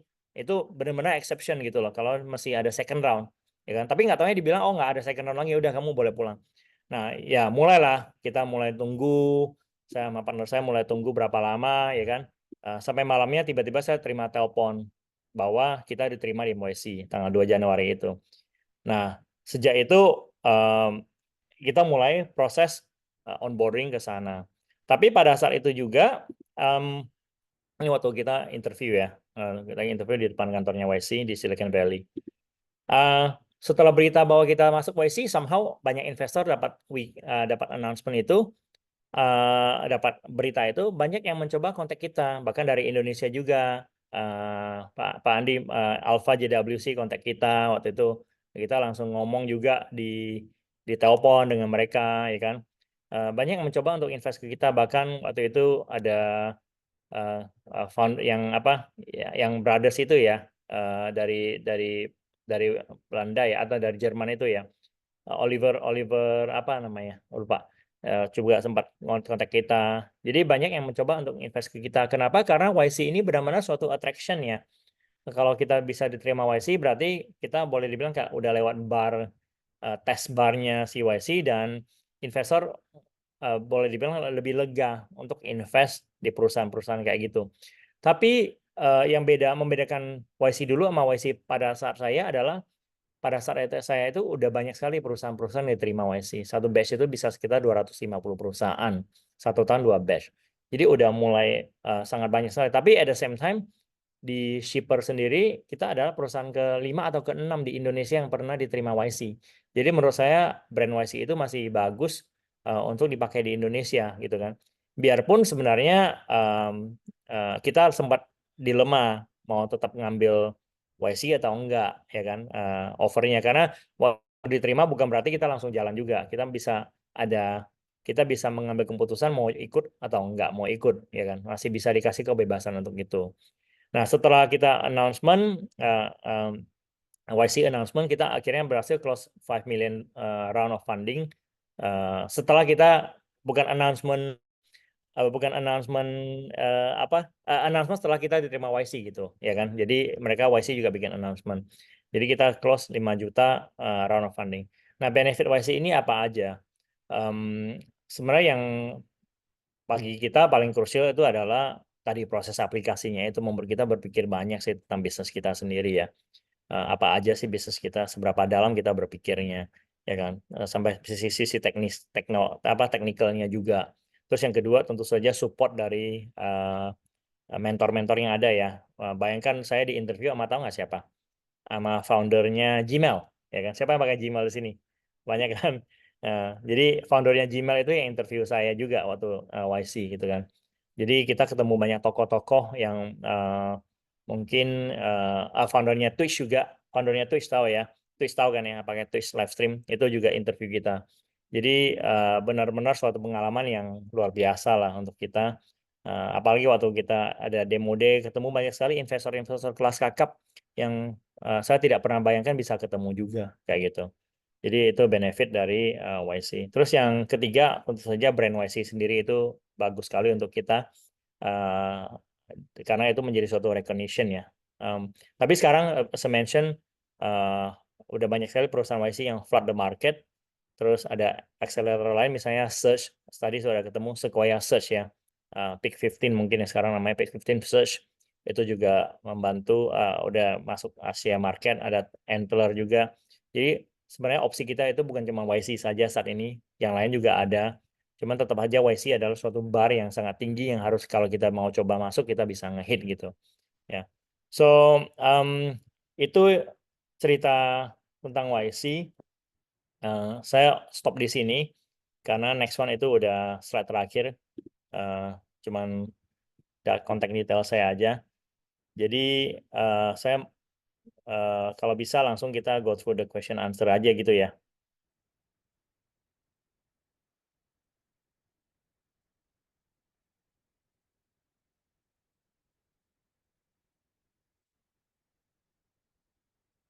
Langsung dari Q&A aja ya. Kalau ada pertanyaan langsung ditanya aja di chat box ya. Jadi ini yang pertama, bagaimana shipper melihat perkembangan e-commerce yang mulai mengontrol pasar logistik dengan membentuk perusahaan logistik mereka sendiri, bahkan algoritma kurir rekomendasi yang mungkin saja mereka tentukan. Bentar, itu bukan pertama deh pertanyaannya. Coba saya lihat. Pertanyaan yang pertama itu adalah, Pak Budi mau tanya waktu orang mau investor berapa duit, dan pertama kali menjual aplikasinya harganya berapa? Profilnya, Pak. Waktu kita itu, waktu tahun 2017 itu, yang invest kita itu namanya Insignia ya. Insignia VC dari Singapura, dan mereka waktu itu invest sekitar 5 miliar. 5 miliar, valuasi perusahaan sebelum kita terima duit itu adalah $1 juta, which is 13 miliar. Waktu itu 13.000 kalau nggak salah. 13-14 miliar. Ya, jadi kita terima dana 5 miliar. Itu, oke. Terus, bagaimana shipper melihat perkembangan e-commerce yang mulai mengontrol pasar logistik dengan membentuk perusahaan logistik mereka sendiri, bahkan algoritma kurir rekomendasi yang mungkin saja bisa ditentukan prioritasnya. Jadi, kita melihat bahwa itu tergantung kepada posisi melihat ya. Kalau dari kita, posisi kita selalu di tengah. Jadi kita selalu enabler namanya, enabler untuk logistik. Jadi kita bukan pihak yang melakukan pengiriman sendiri, kita juga bukan pihak yang memiliki barang, kita juga bukan pihak yang menerima barang. Kita adalah teknologi di tengah-tengahnya, ya kan. Jadi yang kita lakukan adalah supporting. Apapun yang terjadi di marketplace, mereka bikin logistik sendiri, mereka tidak bikin logistik sendiri. Yang penting kita ada teknologi, kita ada infrastruktur untuk membantu mereka mengembangkan bisnisnya. Jadi kita benar-benar menjadi suatu teman untuk semua orang lah, kayak gitu istilahnya. Jadi itu suatu bisnis yang menurut saya harus dipikirkan dengan matang, karena attitude kita itu benar-benar harus diperhatikan, atau netralitas kita harus diperhatikan di sini, ya kan. Jadi kita harus menjadi benar-benar pemain yang fair untuk semua orang. Jadi menurut saya kita tidak ada pendapat tentang itu, karena menurut saya itu adalah suatu naturalitas ya yang terjadi. Mereka mau bikin logistik sendiri karena cost cutting, karena efisiensi, efektivitas, karena data, segala macam, itu adalah kebijakan perusahaan sendiri. Emang sebenarnya bikin perusahaan kurir sendiri juga tidak mudah. Kenapa? Karena butuh dana yang besar ya. Butuh dana besar untuk membuat perusahaan kurir loh. Jadi hanya perusahaan yang sudah memikirkan matang-matang, memikirkan dengan dalam dan menghitung dengan dalam, ini adalah suatu hal yang worth the effort, baru mereka kerjakan. Jadi untuk kita tidak ada masalah. Yang penting kita, kalau mereka butuh berkembang, kita bantuin kayak gitu ya. Jadi ya, terus habis itu. Oke, thank you Pak Budi. Mungkin kita kasih kesempatan buat teman-teman yang mau bertanya langsung, bisa raise hand juga ya Pak Budi ya. Ya, boleh. Jadi kita akan kasih kesempatan mungkin 1-2 orang yang mau langsung bertanya, silahkan langsung raise hand. Jadi nanti kita combine, ada yang dari chat dan ada juga yang dari raise hand. Gitu. Nah, ada nih Pak, saya raise hand. Boleh ya Pak, kita izin ya Pak ya raise hand dulu ya. Boleh. Oke, silahkan Pak Dilraj Putra. Halo, ya terima kasih Kak. Pak Budi, saya mau nanya Pak. Tadi kan Bapak cerita tentang fundraising ya pengalamannya. Menurut Bapak, kalau misalkan kondisi saat ini, saat fundraising itu yang diperhatikan lebih ke bisnis startupnya atau background founder ya justru ya? Kalau ada dua hal dilihat sih. Karena approach investor itu bisa lewat call email ataupun dikenalkan sama orangnya. Jadi dan memang sama aja kalau kita pacaran ataupun kalau misalnya kita apa do any business, biasanya kalau dikenalkan orang kayaknya lebih warm ya daripada kita yang cari sendiri kayak gitu. Lebih warm karena kenapa? Kita bisa asumsi bahwa kita sudah melewati satu filter dulu bahwa orang yang mau dikenalkan itu adalah orang yang proper kayak gitu. Dan makin ke dalam ke dunia bisnis, masalah introduction ini makin penting. Jadi kita belajar bahwa kita tidak boleh sembarangan mengenalkan orang kepada orang lain, ya kan? Kenapa? Karena reputasi kita itu dipertaruhkan. Jadi kadang-kadang kalau kita mungkin bisnis, kita minta orang dikenal, contohnya minta kenalin dong ke sini gitu loh. Tapi kita tidak bisa melakukan itu. Kenapa? Karena kita masih belum yakin apakah kamu itu ataupun orang itu adalah seseorang yang bisa dipercaya dan tidak akan menghancurkan hubungan kita kayak gitu. Tapi tentu saja kita tidak bisa ngomong itu depan orangnya dong, ya kan? Jadi kita kadang-kadang itu kalau kamu minta dikenalin ke orang, terus orang itu kenalin, jangan marah.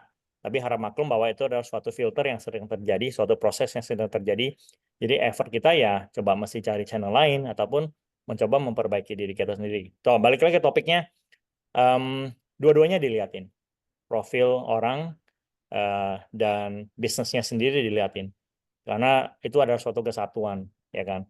Jadi kalau bisnis sendiri, kalau kita tidak tahu kalian bisa menjalankan bisnis itu atau tidak, itu juga percuma, ya kan?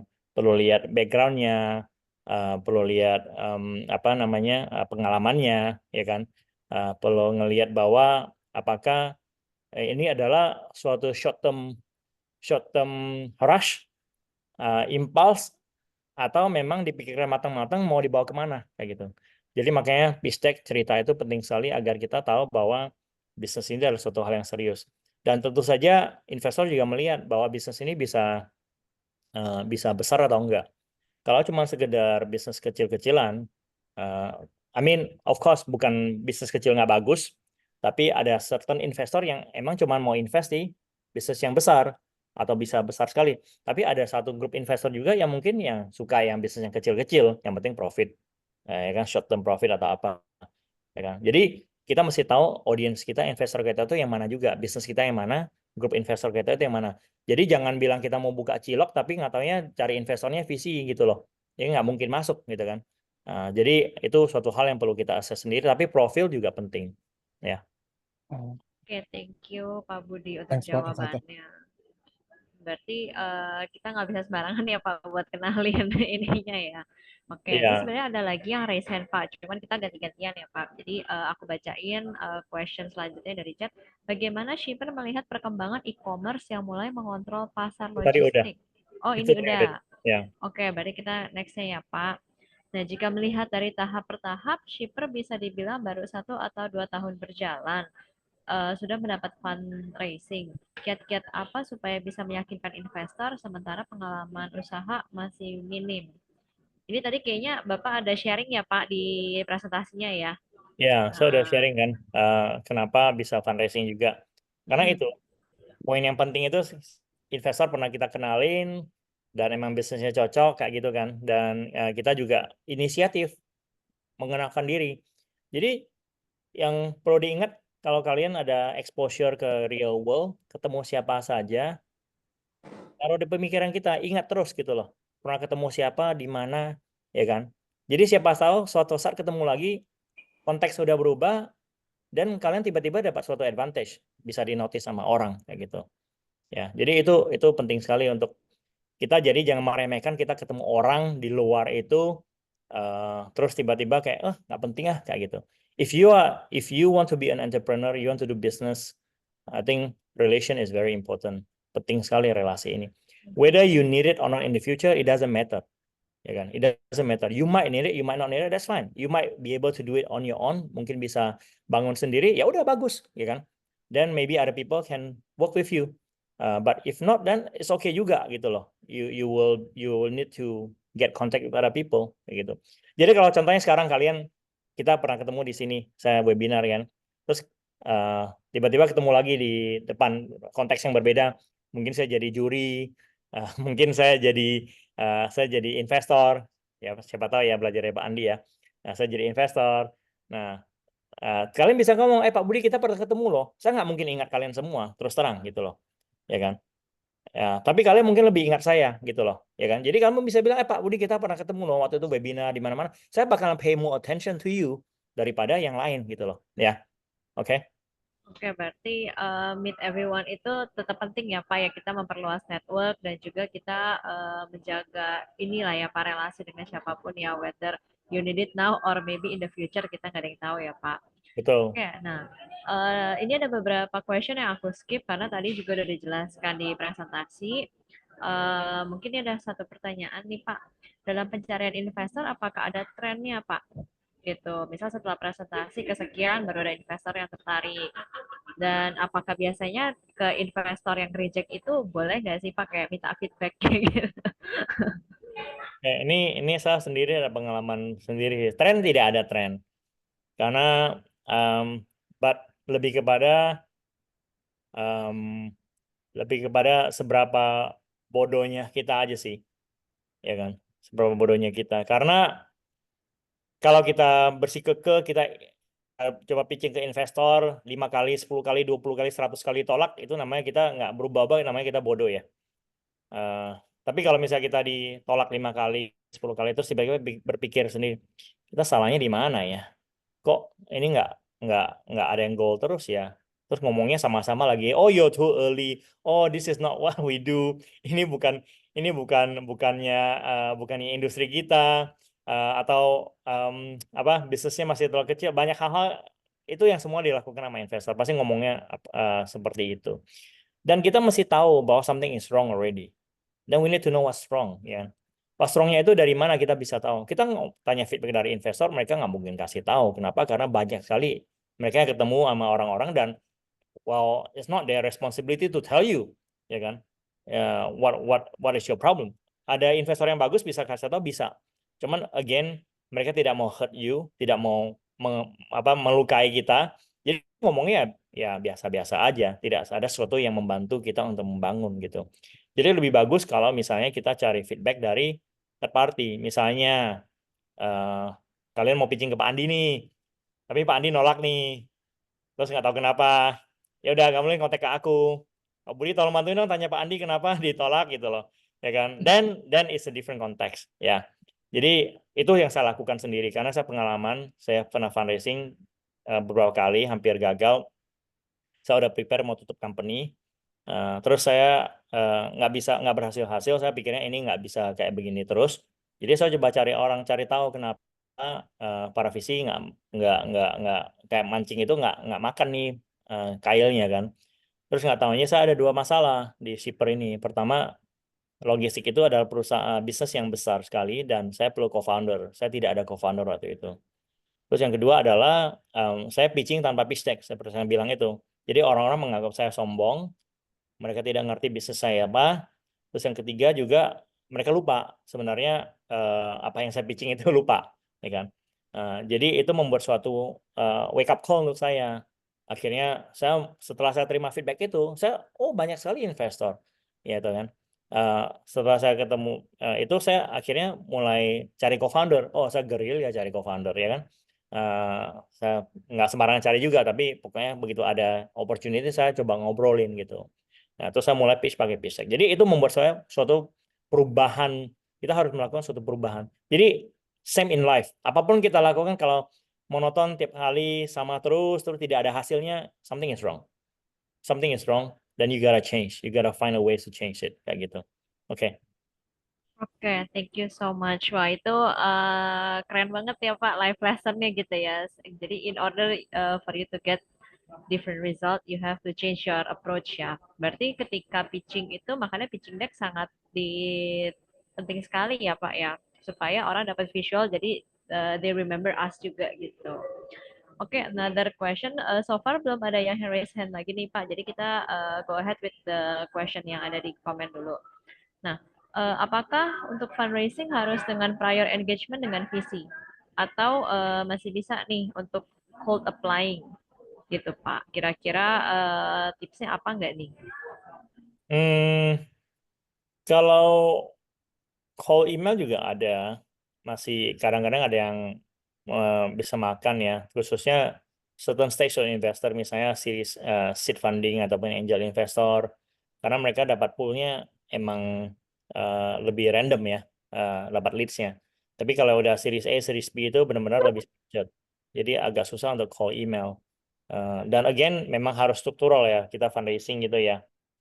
Biasanya normal case emang harus struktural, jadi dari stage 1, kedua, ketiga gitu. Jadi kalau emang seed funding ya masih bisa aja. Cuman yang penting emailnya itu masih menarik, masih bagus, straight to the point, mesti kayak gimana ini bisa beneficial untuk investor. Jadi jangan semua asal investor ditembak aja. Kita mesti belajar juga tentang investor ini. Bahwa investor ini ada portfolio apa nih. Nggak taunya kalau portfolio ini bisa kerjasama dengan bisnis kita ini. Jadi gimana cara kerjasamanya bisa kita jabarkan juga kayak gitu. Itu akan lebih menarik untuk para VC untuk melihat call email ini gitu. Kayaknya pertanyaannya masih lebih cocok ke Pak Andi deh. Iya, lebih ke pitching ininya ya, Pak ya. Nah, Visinya ini deh. Ya. benar-benar. Nih, could you tell us, ini mungkin ke Bapak nih, karena ini kan pertanyaan sangat logistik. Could you tell us the challenge that shipper faces in logistic industry? Nah, Ya, mungkin maksudnya setelah shipper berjalan kali ya, jadi challenges-nya gitu. ya. Jadi I think it's very common, semuanya sama. Logistik industri itu adalah sangat komoditas. Jadi itu suatu hal yang membuat kita harus gimana caranya kita bisa berbeda dengan lain. Yang kedua adalah perlu high volume dan kenapa? Karena low margin, ya kan. In general ada some sektor itu benar-benar low margin. Jadi itu membuat kita harus berpikir bisnis logistik mana yang perlu kita double down ataupun grow agar kita bisa dapat margin yang bagus gitu. Jadi itu challenge-nya sih. Logistik normally is commodity. Yang kedua adalah ya most likely, most of the time yang dihadapin orang itu high volume, low margin kayak gitu.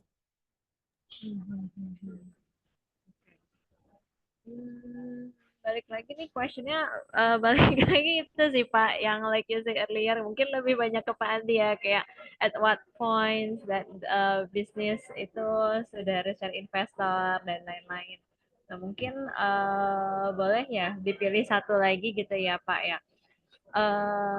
Apakah Bapak materinya sudah selesai semua atau Selesai, udah selesai semua. selesai semua ya? Oke, cause we have time kan sampai jam 3 kayak. Ya. Mungkin saya komen sedikit ya, karena Silakan, cukup Pak. banyak pertanyaan tentang investment ya. So thank you nih Budi. Waktu ingatku waktu kamu launch di Block 71 saya datang kayak nggak salah. Ada. Ya. Ya. So I think at that time sebenarnya Budi ini saya kepengen banget invest. Cuma at that time our fund udah fully deployed, terus kemudian kita lagi nggak pegang fund, terus kita decide udah kita hold dulu, we decided to move into venture building. Jadi I wish I invest in shipper. Makanya hari ini saya undang untuk saya malah yang harus belajar karena at that time yang masuk ke YC itu belum banyak ya. Jadi even hari ini beberapa yang masuk YC itu somewhat quality-nya berbeda sih dari pengalaman saya ya. Saya ada mau masuk satu yang lulusan YC. Kematangan mereka berpikir karena di drill dengan segitu banyak orang-orang hebat, segitu seluruh dunia ya. Jadi I think that's giving advantage. Nah sekarang pembelajaran apa sih in investment kepada semua teman-teman yang hadir di sini. Hari ini tadi kebetulan pagi saya juga sharing di kelasnya S2 Startup Teknologi. Jadi ada 3 hal yang kamu harus jawab di dalam pitch deck. Masalah tadi yang disampaikan oleh Budi tentang market, tentang apa itu rada technical. Tapi basically ketika kamu pitch itu menjawab 3 hal. Yang pertama itu adalah why this industry. Kenapa saya harus investasi di industri ini? Misalnya e-commerce. Kamu harus justify, industrinya itu cukup besar atau besar sekali. Potensinya segini loh. Ya. Saya investasi di fishery, saya nggak ngerti ikan, tapi foundernya meyakinkan saya. Indonesia ini negara perikanan dengan problem puluhan ratusan triliun punya potensi industri. Tapi kok nggak ada, dan tech nggak ada yang masuk ke sana. Ini tahun 2014. Nobody actually looking into that. Jadi why di industri itu matters banget. Itu menjustify kenapa saya harus alokasi budget dan waktu saya untuk ke industri. Satu. Yang kedua, itu adalah why now. Kenapa masih sekarang? Tadi Budi sangat bagus sekali mengartikulasikan why now-nya. Jadi dari pengalaman pribadinya Budi, dia ada di dalam satu situasi antri segini. Kalau dia aja punya problem segitu, bayangkan ada ratusan ribu seller yang punya problem yang sama. Jadi the problem itu di-internalize very personal. Sehingga dan bilang gini, kalau kamu datang ini 5 tahun lagi, it's no longer a problem. So the only way to do it itu now. Kenapa? Ada gap nih. Industri commerce dapat banyak funding, di tengah ini enabler-nya nggak ready, terus consumer-nya udah mulai adopsi. Jadi why now itu penting. Itu yang tadi sangat tajam di-identify di pitch deck pertamanya Budi. Yang cuma form di foto isinya manual semua, yang misalnya hari ini kamu bilang, oh saya mau disrupt imigrasi itu gara-gara ngantri di imigrasi berjam-jam karena ini. Nah, why now-nya tuh kejawab itu. Why now? Ya, kalau kamu bikin perusahaan cyber security hari ini, why now-nya kejawab. Indonesia dihack kiri, dihack kanan, kagak bisa ini isinya minta maaf ya toh, isinya gitu doang. So, why now? Yang ketiga, ini even more important. Why you? Kenapa mesti ke elu? Kita saudara juga bukan. Tetangga juga bukan. Datang-datang minta duit, enak aja. Emang lu siapa? Nah, basically, kalau kamu mampu menjawab pertanyaan ketiga, ini yang paling sulit. Karena apa? Jawab pertanyaan pertama gampang, nyari di internet, jumlah besarnya industri e-commerce berapa, logistik berapa, gapnya di mana. Ya toh? Why now? Masih sekarang. Kamu mengidentifikasi problemnya. Kenapa masih sekarang? Yang terakhir, why you, itu lu jualan diri lu sendiri. Kenapa mesti lu? Loh, saya ini orang paling pinter se-Indonesia Raya. Di bidang apa? Kenapa mesti kamu?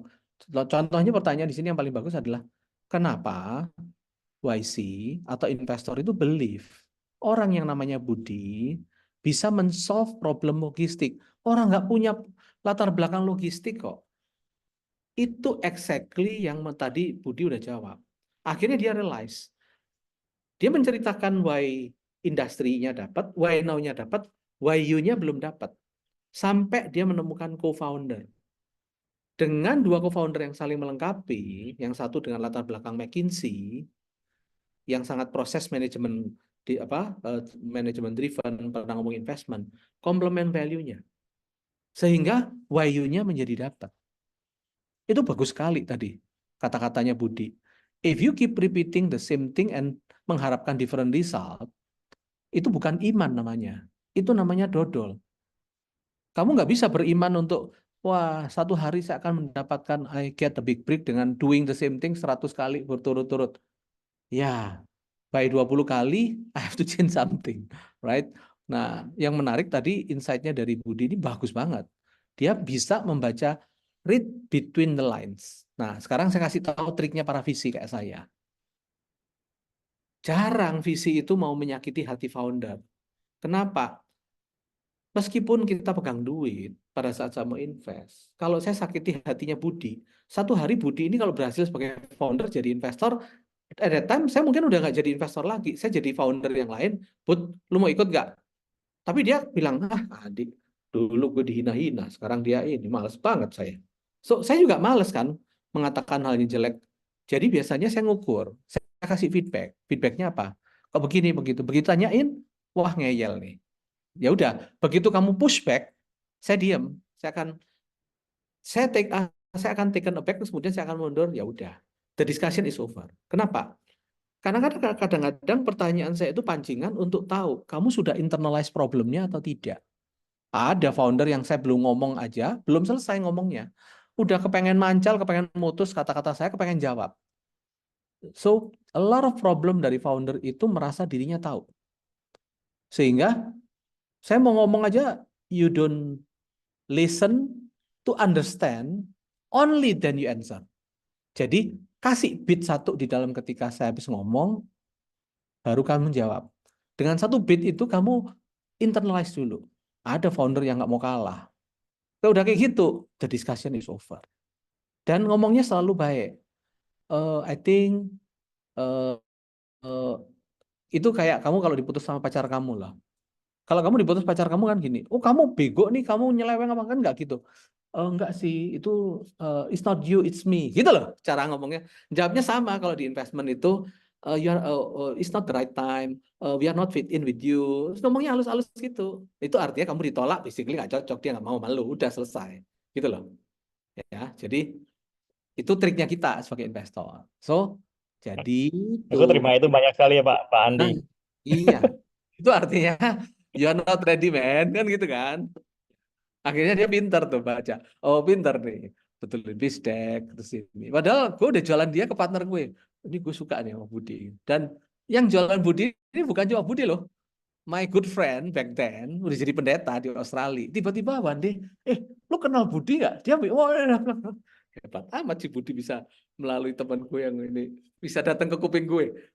Not bad ini dia. Dia menggunakan jurus itu sampai ke kuping saya. Ya. Tapi again tadi thank you banget nih. Saya belajar. Honestly saya belajar banyak karena saya kadang-kadang lupa nggak melihat dari kacamatanya founder. Ya toh. Sekarang tadi Budi ngomong gitu, saya mau belajar. Oh iya ya, lucu juga ya inputnya. Bagaimana cara mendapatkan feedback tanpa langsung nodong kan gitu kan. Ya toh, that's very good. So I think that's a few things lah. Jadi 3 hal tadi, why this industry, why now, and why you. Penting untuk kamu jawab. Komponen di dalam presentasi itu menjawab itu. Kadang-kadang depannya bagus karena kamu belajar technical melalui kelas. Yang suka why you-nya ini paling lemah biasanya. Kenapa mesti elunya itu suka nggak ada. Nggak unik. Jadi kamunya sendiri tidak unik. Ya, mungkin itu. Ini technically ada yang ngambek nih, pertanyaan saya di skip nih. Data room. Ya, basically apa sih? Semua dokumen kita tentang pembentukan PT, terus istilahnya itu cap table. Cap table itu struktur saham di dalam perusahaan kita, itu penting. Cap table. Terus kemudian kalau kita sudah pernah mendapatkan investasi, term sheet dari investment kita pertama, shareholder agreement-nya, apa yang merugikan, apa semuanya itu sudah ada di situ. Itu kita kumpulkan di dalam satu hard drive, kita sebutnya sebagai data room. Jadi kalau kamu ready di invest, itunya udah rapi. Begitu orang nanya, data room-nya ready. Begitu orang nanya, data room-nya ready. So it's very important. Tadi punya Budi sangat teknikal ya tadi, tapi mungkin beberapa teman-teman yang belum pernah fundraising perlu belajar. Nah, relate kepada program kita, sebenarnya apa yang saya sharing ini itu adalah kita sebutnya trade secret. Trade secret ini bukan kita mau membuatnya menjadi rahasia, bukan. Tapi simply visi itu tidak punya kepentingan untuk mendidik kamu. Tidak punya kepentingan. Kita itu in the business of investment. Saya pernah membuat inkubator, cuma bikin inkubator capek juga. Saya berusaha mengajarkan kepada founder, tapi ngasih duitnya dikit. Akhirnya foundernya mati juga. Jadi nggak cukup, diajarin doang nggak cukup, dikasih duit doang nggak cukup. You have to do both. Nah, supaya knowledge kita yang ada di industri ini tidak hilang begitu saja. Ketika 2021 saya ke Surabaya, saya ngobrol dengan ITS, tantangannya adalah teman-teman yang di luar teknologi startup ini banyak yang belum terekspos oleh know-how semacam ini. Tentang ngomongin investment round, seri A, seri B, tentang inkubator, tentang accelerator, term sheet, fundraising, kemudian product market fit, terus kemudian produk itu harus kamu uji dulu, customer development model, itu semua nggak paham. Kalau di Amerika kan ada Stanford punya Lean Startup, design thinking itu cuma salah satu komponen ya, tapi the rest of the model itu banyak sekali untuk menguji bisnis model kita. Nah, dengan pertimbangan itu, akhirnya saya ketemu dengan Pak Dekan, Pak Nyoman, ngobrol. Kita melihat, kalau teman-teman saya atau teman-teman kita dari industri ini bisa berbagi di TS, berbagi di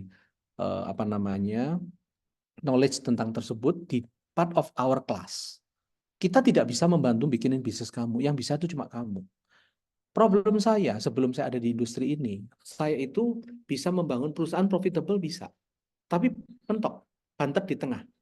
Bisnis berapa M bisa. Tapi menjadi puluhan ratusan M, bahkan T, itu nggak bisa. Saya mengalami ujian itu ketika saya direkrut oleh Telkom. Saya dikasih konsultan, E.T. Kearney, Deloitte, McKinsey. Terus dihajar ide bisnisnya dari saya, distrukturin nama mereka. Saya terkagum-kagum. Ide biasa-biasa saja dari saya, atau mungkin ada time unik lah ya, mungkin orang belum lakukan, tapi ada yang bisa menstrukturkan sampai scalable. Saya baru kagum. Oh, berarti memang change of mindset itu harus linear dengan skill set. Mindsetnya kita berkembang dulu, skill setnya akan nambah. Kenapa? Karena kita willing to learn new things. Tapi mindset kita nggak scalable, nggak akan bisa. Itu yang saya belajar di startup itu is not teknologinya, bukan tentang teknologi. Yang diomongin Budi tadi, nggak ada loh. Lu harus belajar PHP-nya, lu harus belajar ini. Bukan. Bagaimana dia solve business modelnya, understanding the component of the chain, mana yang di-disrupt, mana yang dibetulin dulu. Ya, itu mindset startup. Nah, itu yang sebenarnya kita kepengen introduce di program S2 Startup Teknologi. So, mungkin itu sih masukan saya buat teman-teman. Itu aja. Silakan kalau Oke. ada. Ya. Thank you so much Pak Andi. Jadi align ya Pak dengan yang tadi Pak Budi bilang, kalau ketemu dengan orang lain, mau siapapun itu tetap harus be nice to them ya Pak. Sama seperti memberikan feedback tadi ya Pak, Bapak juga kasih contohnya ya. One day siapa tahu mereka yang udah keadaan berbalik, kita jadi founder, mereka yang jadi investor ya. Oke, tambahan dari saya. Dari ini sorry saya mau tambah 2 hal. Oke, Pertama setelah silakan. itu kita juga jangan kan kita suka ya ngomong ketemu orang ini, tahu nggak dulu dia itu gini-gini loh, kayak bitching people behind people's back ya. Itu nggak bagus karena you never know orang itu siapa dan kapan apa yang terjadi. So always be nice and no matter what always be nice to people, don't bitch people. Terus yang kedua tadi balik lagi ke YC, the form is very important. Jadi cara isi form segala macam penting. Kalau kalian apply YC, cara isi formulirnya penting sekali. Ada orang berapa startup yang aku invest, aku bilang kalau kamu apply YC, let me know. Nggak mau bersikukuh, I want to do it myself kayak gitu. Jadi ujungnya nggak masuk, ya kan? Bahkan nggak dilihat sama sekali kayak gitu. Itu kan sedih sekali ya. Kayak udah aku tahu dari awal ini adalah yang perlu diekspektasi tapi nggak dilakukan kayak gitu. Itu tipe startup yang bukan pinter ya tapi ngeyel dan bodoh sih menurut saya gitu. Karena ada resources nggak mau dipakai kayak gitu sih. Udah itu aja. Thank you. Thank you so much Pak Budi untuk 2 poin tambahannya. Iya sih Pak, penting sih Pak 2 poin itu. Nah, ini udah nggak ada question lagi nih untuk di chat box-nya.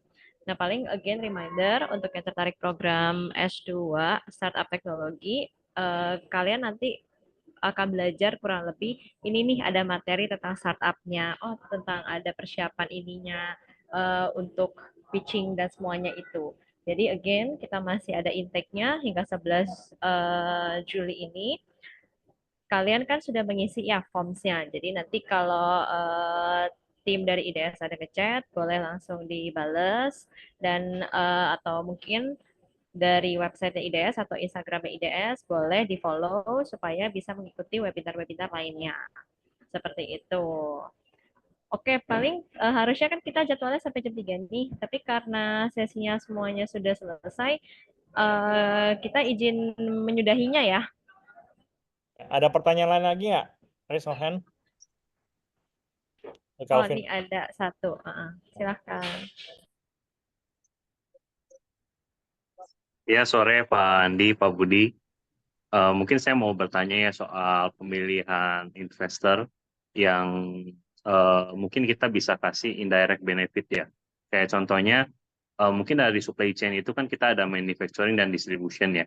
Let's say kayak kita lagi bikin sebuah startup yang fokusnya itu di distribusi.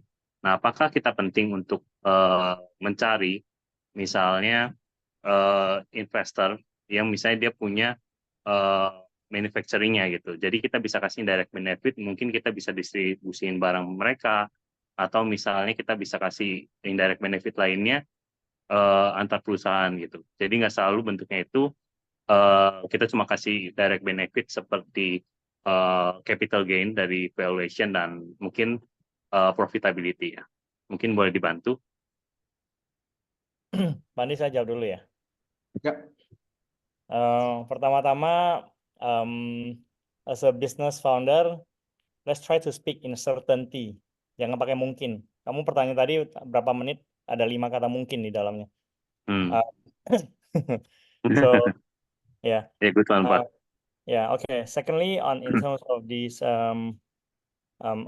this business distribution, manufacturing, udah biasa ya. Kalau misalnya ada suatu investor mau invest ke kita, berpikir bahwa is something that is good for the ecosystem. Biasanya.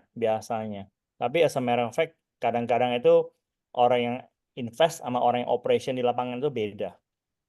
Jadi kadang-kadang dari top yang investor bilang kamu mesti kerjasama, di lapangan tidak terjadi karena tidak adanya kesinambungan dan juga ada beda prioritas yang terjadi di lapangan. So because of that, most of the time this doesn't really work. Yeah, most of the time it doesn't really work. Dan apakah ada jalan? Ada sih, ada yang jalan. So that means you need to find investor yang emang ada manufacturing dan their distribution channel need some disruption, ya kan? Kalau misalnya distributionnya udah baik-baik aja, why do they need you? Buat apa mereka butuh kamu? Mungkin kamu bisa bilang, aku ada distribution channel sekarang, contohnya ke Timur Tengah, ataupun misalnya ke Indonesia Timur, di mana demand-nya besar dan saat ini tidak ada bisa distribusi ke sana karena cost-nya terlalu tinggi dan saya bisa distribusi dengan cost sedemikian rupa dan I really want to help you. Then it's something that triggers their mind, oh, that's good. Berarti aku bisa distribusi sana dengan harga murah dan produk saya kejual lebih banyak. Tapi kalau you doing just, saya mau bikin distribusi online di Jakarta, so what gitu loh. Jadi it's not really useful. So it depends. Jadi what's your unique value proposition, what's in it for them, kenapa mereka mesti pakai kamu, dan apakah mereka emang invest atau enggak. Karena tidak semua manufacturer juga mau invest kan. Karena mereka memang most likely they just doing traditionally emang manufacturer yang biasa kayak gitu. So mereka bukan investor ya percuma kayak gitu. Ya. Karena kalau mereka udah investor dan mereka mau pikirin invest dan memang cocok sama market mereka, dan it's good by all means do it ya kan. Memang tidak mudah ada cari profile investor yang sedemikian detail dan niche-nya kayak gitu. But yeah, there's a potential it's happen, it will be beneficial if you are disrupting the way they're doing the business currently kayak gitu. Ya Pak Andi mungkin bisa tambahin ya. Oke. Saya punya banyak pengalaman soal hal ini dari berbagai sisi. Jawabannya adalah it depends. Ya, saya kasih contoh. Saya ketika bekerja di Telkom tahun 2009 sampai 11 itu dikasih mandat untuk membuat basically saya sebagai entrepreneur membuat startup di dalamnya Telkom. Karena ini biasanya orang-orang jago di corporate. Mereka tidak punya kemampuan 0 to 1, dari 0 ke 1. Saya di-hire karena saya punya kemampuan dari 0 to 1. Ya. Saya dikasih modal lumayan gede, 100 miliar untuk memulai di dalam ini. KPI-nya ngabisin duit. Dan sebagai entrepreneur, ngabisin duit setengah mati. Saya nggak biasa suruh ngabisin duit segitu. Nggak pernah dalam hidup saya melihat duit 100 M terus disuruh ngabisin dalam waktu 2 tahun. KPI-nya ngabisin duit. Nah, tapi kan duit itu kamu habisin harus mengenerate bisnis. Saya juga dikasih KPI revenue. Nah, problemnya muncul di sini. Waktu itu adalah dari investornya, dia bilang gini, menjustifikasi investment 100 miliar itu, justifikasinya adalah bisnis dari corporate-nya naik berapa. Betul. Akhirnya problemnya adalah waktu yang saya pakai 50% of my time itu mengentertain kepentingannya Telkom sambil saya dikasih KPI untuk membangun bisnis yang belum ada jadi ada. Jadi perusahaan yang belum ada jadi ada itu sudah sulit sendiri. Tapi saya dikasih KPI sinergi dari grup.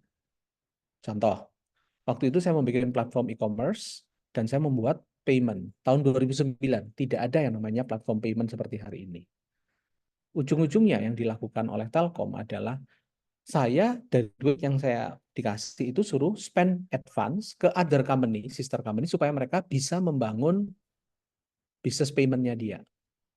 Karena bisnis payment-nya nggak menghasilkan cukup uang sampai bisa membangun platformnya seperti yang kita butuhkan. Saya dikasih KPI launch, deadline. Dia dikasih duit yang dari saya, karena duit saya banyak. Mereka akhirnya bikin platform yang belum cocok dengan kebutuhan saya, sampai launching saya menjadi terlambat gara-gara dia. Jadi ketika itu datang dari top down, tapi tidak sesuai dengan kepentingan kita, kita yang disengsarakan. Itu case pertama.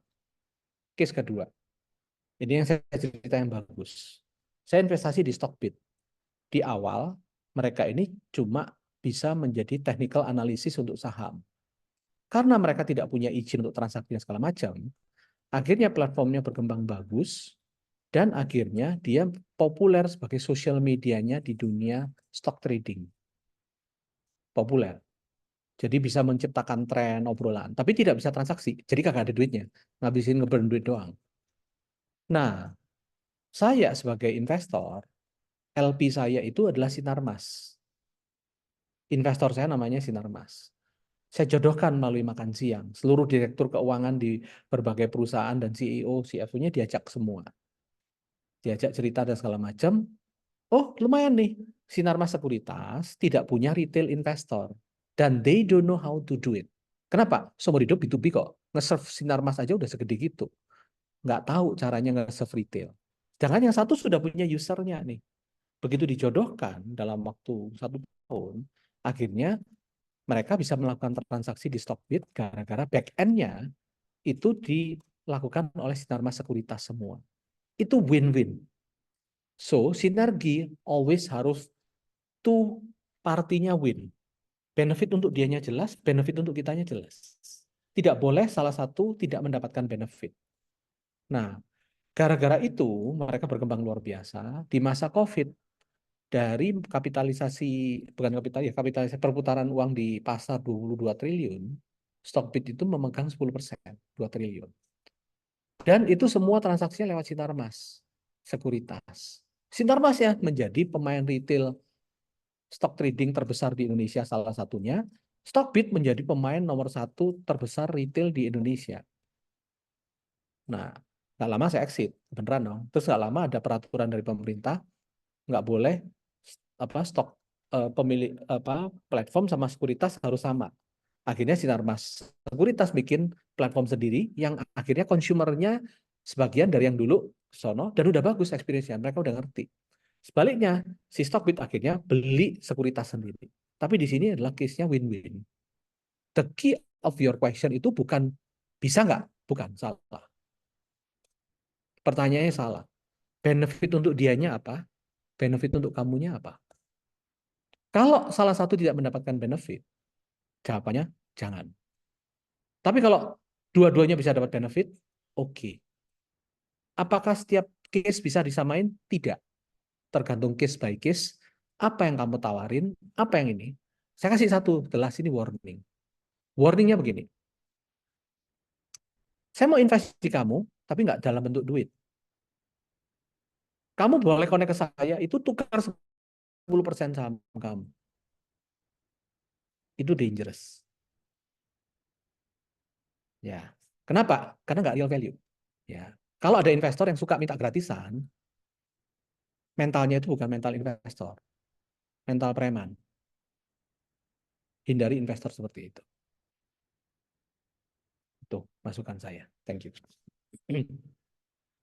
Terima kasih banyak ya Pak Andi buat masukannya dan Pak Budi. Saya belajar banyak dari kalian. Thank you so much Pak Andi untuk jawabannya ya. Pak Calvin, semoga habis ini lebih ini ya tahu ya Pak titik-titik dan ininya ya, next step dan ininya. Oke. Nah, karena tidak ada pertanyaan lainnya dan juga semua materi sudah disampaikan, mungkin kita akan mengakhiri ya webinar ini ya. Balik lagi teman-teman, thank you so much sudah menghadiri webinar ini. Semoga webinar ini membawa insight baru ya tentang startup teknologi dan juga ini adalah kolaborasi program S2 antara IDS dan juga ITS. Dan sekali lagi kami masih membuka pendaftaran hingga tanggal 11 Juli. Jadi teman-teman di sini semua yang mau tahu info lebih lanjut atau mungkin mau tahu brosurnya, lalu kurikulumnya seperti apa, feel free untuk kontak tim IDS ataupun ITS. Nah, paling sekian dari saya. Thank you so much semuanya, Pak Andi, Pak Budi, Bu Iren, dan tadi ada Pak Dinar. Saya akhiri ya Pak untuk webinar ini. Thank you semuanya. Selamat siang.